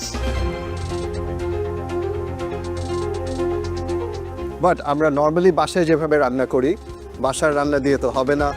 সো আমাদেরকে দেশি ফিশ রান্না করতে হবে। দেশি মাছ দিয়ে আজকে আমরা রান্না করব, কিন্তু দেশি ফিশ দিয়ে বিদেশি রান্না করব। সো আজকে চ্যালেঞ্জের নাম ফিশ ফিউশন।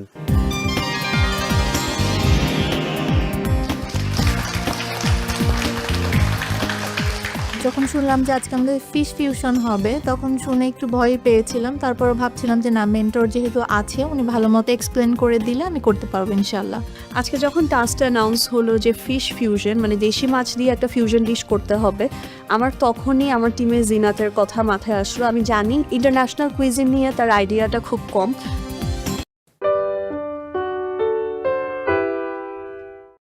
ভেতরের স্টফিংটা কি রোলাদের? বাসা ফিশ আমি কিমা করে নিয়েছি, এটার সঙ্গে ক্যারেটস অ্যান্ড ক্যাপসিকাম আমি মিক্স করে দিয়েছি কালারের জন্য, অ্যান্ড স্পিনাচকে ব্লাঞ্চ করে ওপরে দিয়ে দিয়েছি। বগুড়ার প্রতিযোগী তামান্না ইয়াসমিন আপনার রেসিপি নিয়ে চলে আসুন।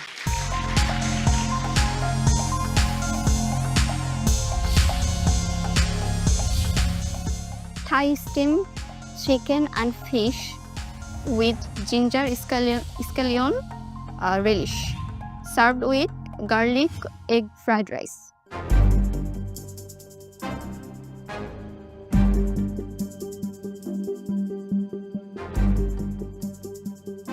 তামান্না, মেন্টর কে? Pedul Saraman. প্লেটিংটা অনেক নিট, খুবই সুন্দর। আমরা রাইসের উপরে যখন এগ দিই এক্স্যাক্টলি এই টেক্সচারটা অ্যান্ড এই কালারটাই খুঁজি। পারফেক্টলি ডান। ভেতরের স্টফিংটা কি রোলাদের? বাসা ফিশ আমি কিমা করে নিয়েছি, এটার সঙ্গে ক্যারেটস অ্যান্ড ক্যাপসিকাম আমি মিক্স করে দিয়েছি কালারের জন্য, অ্যান্ড স্পিনাচকে ব্লাঞ্চ করে ওপরে দিয়ে দিয়েছি। আমার কাছে খুব ভালো লেগেছে, রোলারটা ভালো ছিল, দেখতেও ভালো হয়েছে, রাইসটাও ভালো লেগেছে, আর প্লেটিং তো সে বলেই দিল, আমি এই ব্যাপারে কিচ্ছু বলছি না। Mentor thank you. এক কথায় ওয়াও, আমার কাছে অনেক ভালো লেগেছে। কস্টিংটা আরো ডিটেইলসে লিখতে হবে।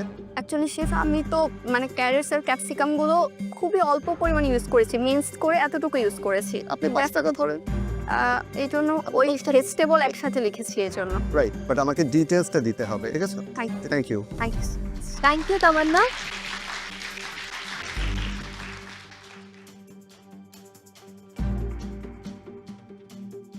সেরা রাঁধুনির বিগত সব সিজন আমি অনেকবার করে দেখেছি, যেহেতু এটা আমার খুবই স্বপ্নের একটা শো, এবং সেখানে আমি সবসময় দেখতাম পূর্ণিমা ম্যাম কারো খাবার ভালো হইলে, প্রেজেন্টেশন ভালো হলে ওয়াও বলেন, এবং আজকে সেই জিনিসটাই পূর্ণ হয়েছে। উনি আমার প্রেজেন্টেশন দেখে এবং খাবারের টেস্ট নিয়ে ওয়াও বলেছেন।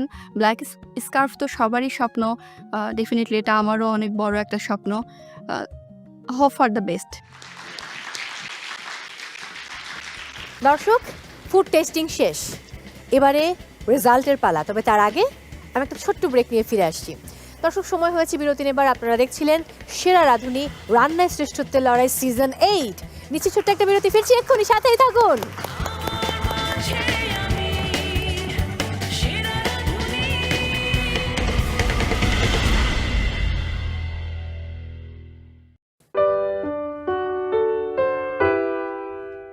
প্রত্যেক প্রতিযোগীর জন্য মেন্টরস টাইম থাকছে 5 মিনিট করে। আজকে আমাদের ফিশ ফিউশন এই সেগমেন্টের জন্য রাঁধুনি গ্রোসারিতে যাওয়ার সময় থাকছে 15 মিনিটস, আর কুকিং টাইম থাকছে 1 আওয়ার। আর পূর্ণিমাপু, মেন্টরদের সময়টা তো দেওয়া হবে নিশ্চয়ই? অবশ্যই থাকছে। প্রত্যেক প্রতিযোগীর জন্য মেন্টরস টাইম থাকছে 5 মিনিট করে, যাতে আপনাদের কুজিন এবং সেই সাথে রেসিপিগুলো ভালো করে যাতে বুঝিয়ে দিতে পারে।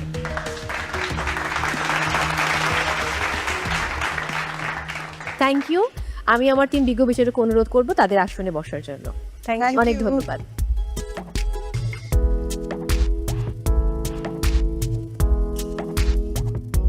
মেন্টরস প্লিজ বসবেন আপনারা, সেই সাথে প্লিজ আপনারাও বসুন। মেন্টরস, আপনারা পাচ্ছেন আপনাদের প্রত্যেক প্রতিযোগীর জন্য 5 মিনিটস, এবং মেন্টরস টাইম শুরু হচ্ছে এখন। ফিশ যেটা আপনি ভাজবেন, এখন আপনি একটা চিলি অয়েল বানাবেন। হাফ করে এই যে চাংগুলো থাকে না, ফিশটা অ্যাকচুয়ালি হাইলাইট হতে হবে। বিকাম সুগার ফিশ দিলা টেস্টটা দেন। আপনি আগে গুলি দিন, অর্ডার লিখে নেন, টাইমটা বেশি নেই। যে কারিটা আছে, কারিটা অনেক ফ্লেভারফুল অনিয়ন ফুটে যে কালারটা হয় ওই কালারটা হবে। যখন আমার মেন্টর আমাকে খুব সুন্দর করে বুঝিয়ে দিয়েছে আসলে এই কুইজিনটা এভাবে এভাবে করতে হবে, তখন আমার কাছে মনে হলো যে এটা অনেক অনেক অনেক সোজা এবং সরল একটা রেসিপি, আমি পারবো। খুব দিতে হচ্ছে কারিটা দিবা, সেদিনটা হচ্ছে কি মাছ সাথে ফিশ সস ওটা লেমন জুস মধ্যে টেস্টিং ফ্লেভার হিসেবে লাইক মাউথ ফ্রেশনার।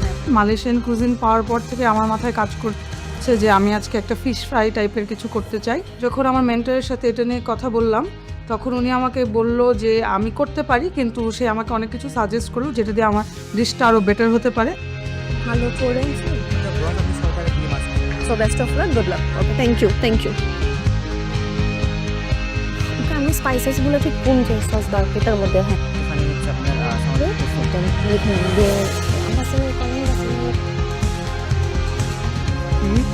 বলে যাবো আপনি আপনার এটা আপনার টাইমটাকেও তো আপনাকে কাভার করতে হবে। ফেরদৌস সারা, আপনার সময় শেষ। Thank you.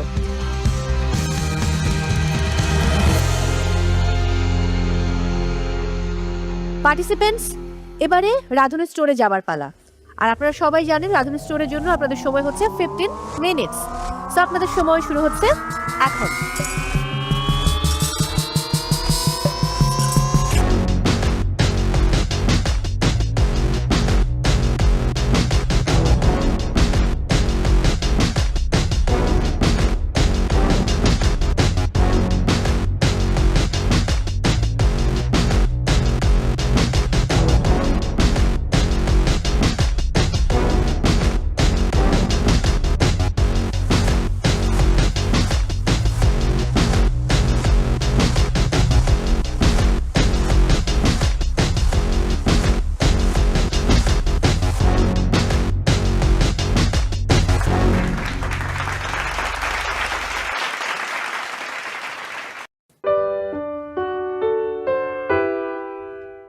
Là không tốt chỉ không nên chính thức.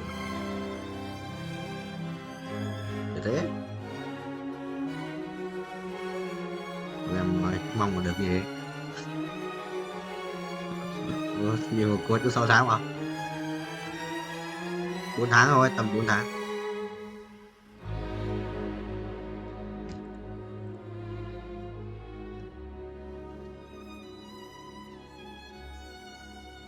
Sáu tháng thực tập à? Sao người ta hỏi sếp em không lên chính thức à? Yeah, làm sao không sao đâu. Cái anh phó giám đốc phòng kinh doanh của tao đợt tao làm đi, anh bảo là hồi anh mới làm ấy, một ngày xưa là anh ấy đi thực tập bao nhiêu, anh đi thực tập 25 ở nhiều chỗ rồi, xong về sau anh mới làm.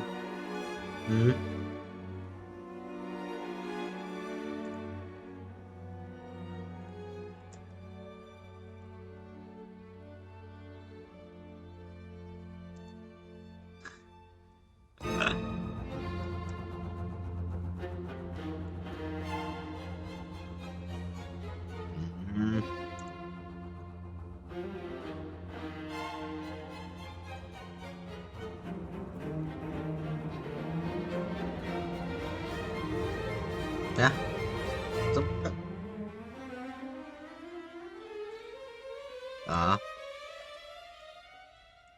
Thế à?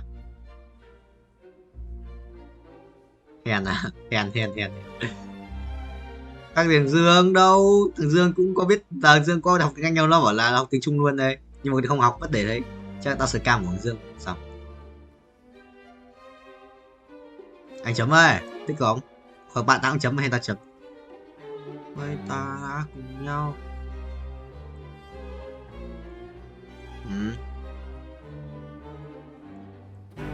Không em ơi, tao biết nó định làm gì đâu, đến nó cho học thử ấy. Xong rồi nó bán khoa học, anh là đéo rồi. Anh làm sale khoa học anh biết, sale khoa học bọn nó hay cho mấy buổi học thử, xong mình mời mọi người đến học ấy. Xong rồi bắt đầu ra tư vấn xong. Thằng nào bị nó tao cùng đồng ý phát đọc gọi phụ huynh đóng tiền luôn, sao bù tiền đó, phát thế đấy. Thôi bận lòng anh sẽ đi.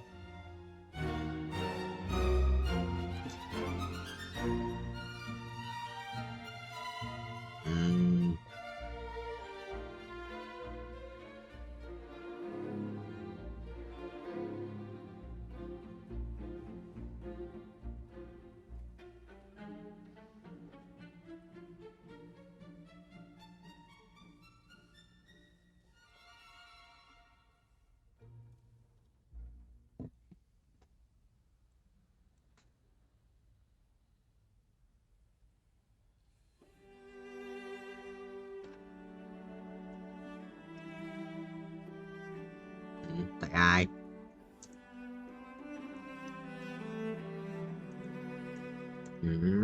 Vẫn đi được mà. Chỗ mày gần hơn tao. Xong gì vậy?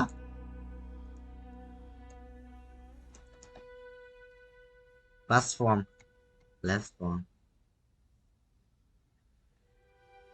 Các nền tảng xã hội. Rồi, thôi xong. Rồi viết lại câu nữa. Reposting à? Đâu? Đây, reposting new. Để. Kể ra từ trước thì dễ thôi. Reposting new.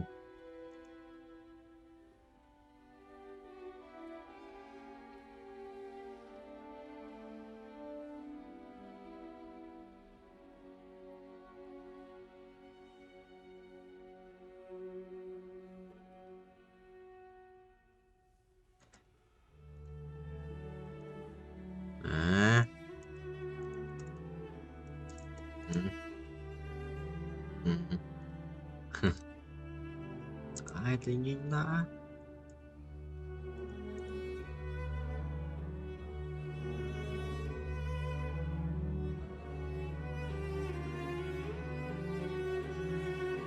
Ok em rồi.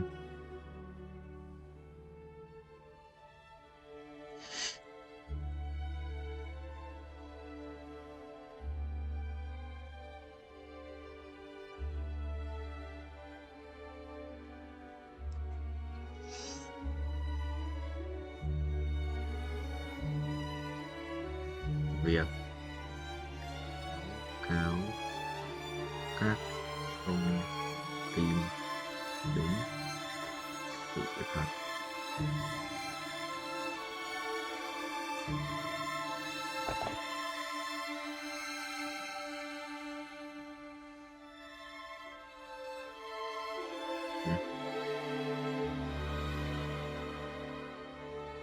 Sự thật để duy trì niềm tin của cộng đồng.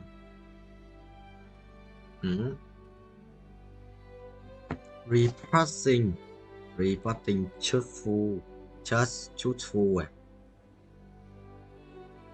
Chuẩn em ơi, chuẩn em ơi. Anh đánh mấy bài sức. Mấy em có đấy, mày có PV ấy. Tao con nick mà. Ok mời, tao con nick mà. Community. Mượn nick VP của Cường ấy. Thế thôi. Mày game mình. Tên là Lenovo, Legend của Lenovo. Đéo nhớ tên gì. Nói chung là AMD Ryzen 5000 series, AMD Radeon Graphics, card NVIDIA, GeForce RTX. Đây, để này vào xem tên trong setting.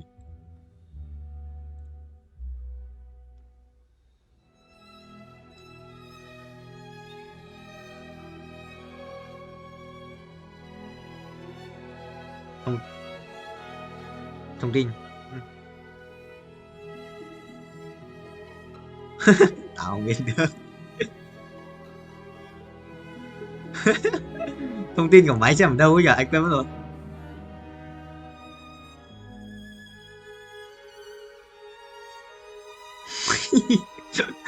Đúng rồi, Legend Lam 15 ACH6.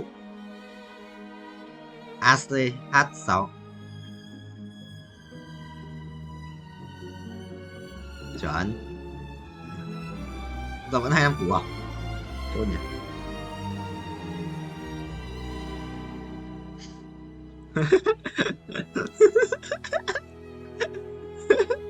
Chịu rồi.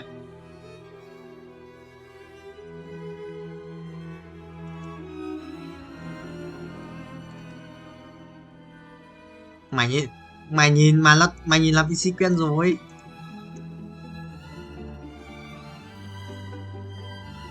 Mày nhìn chơi quen rồi, thế tao bắn Valorant với máy Cường tao mới bỏ đầu cho biết.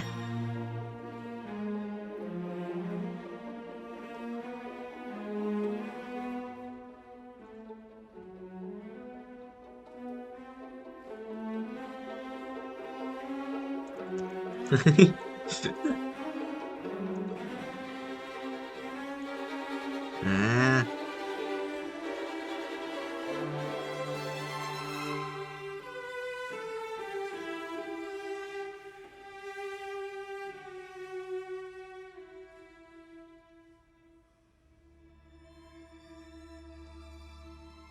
thằng kia vô ngại mà.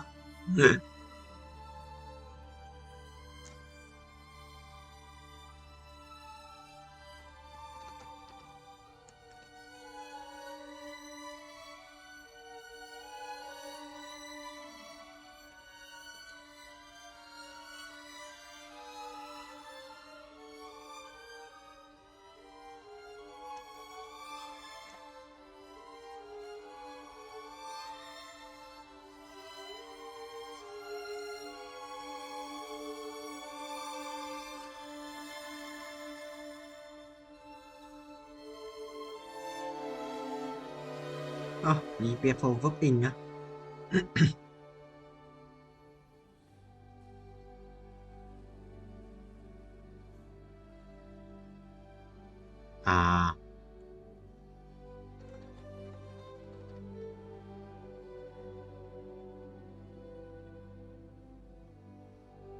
À, for prepare for being, đúng rồi. The educated citizen.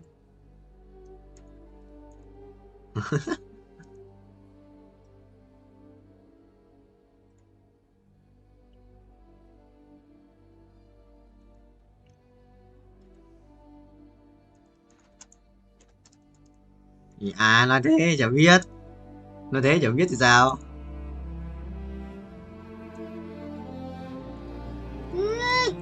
Mày lừa. Mày lừa nó quá. Không phải. Nếu mà có lịch trước rồi thì chẳng phải xin từ hôm trước, thằng này nó không sáng dậy nó mới xin xong, trước giờ đi làm chứ.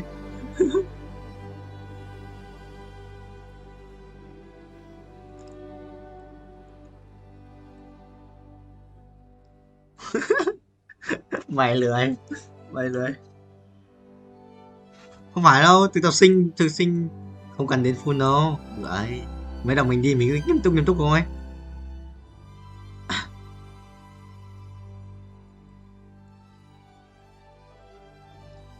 Hiện tại chúng mày đấy cũng có làm cái gì đâu.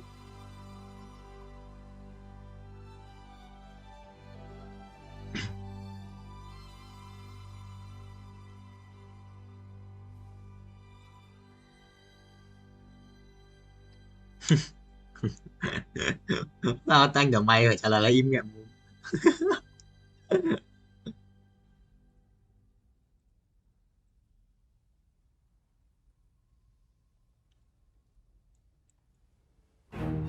Về vàng.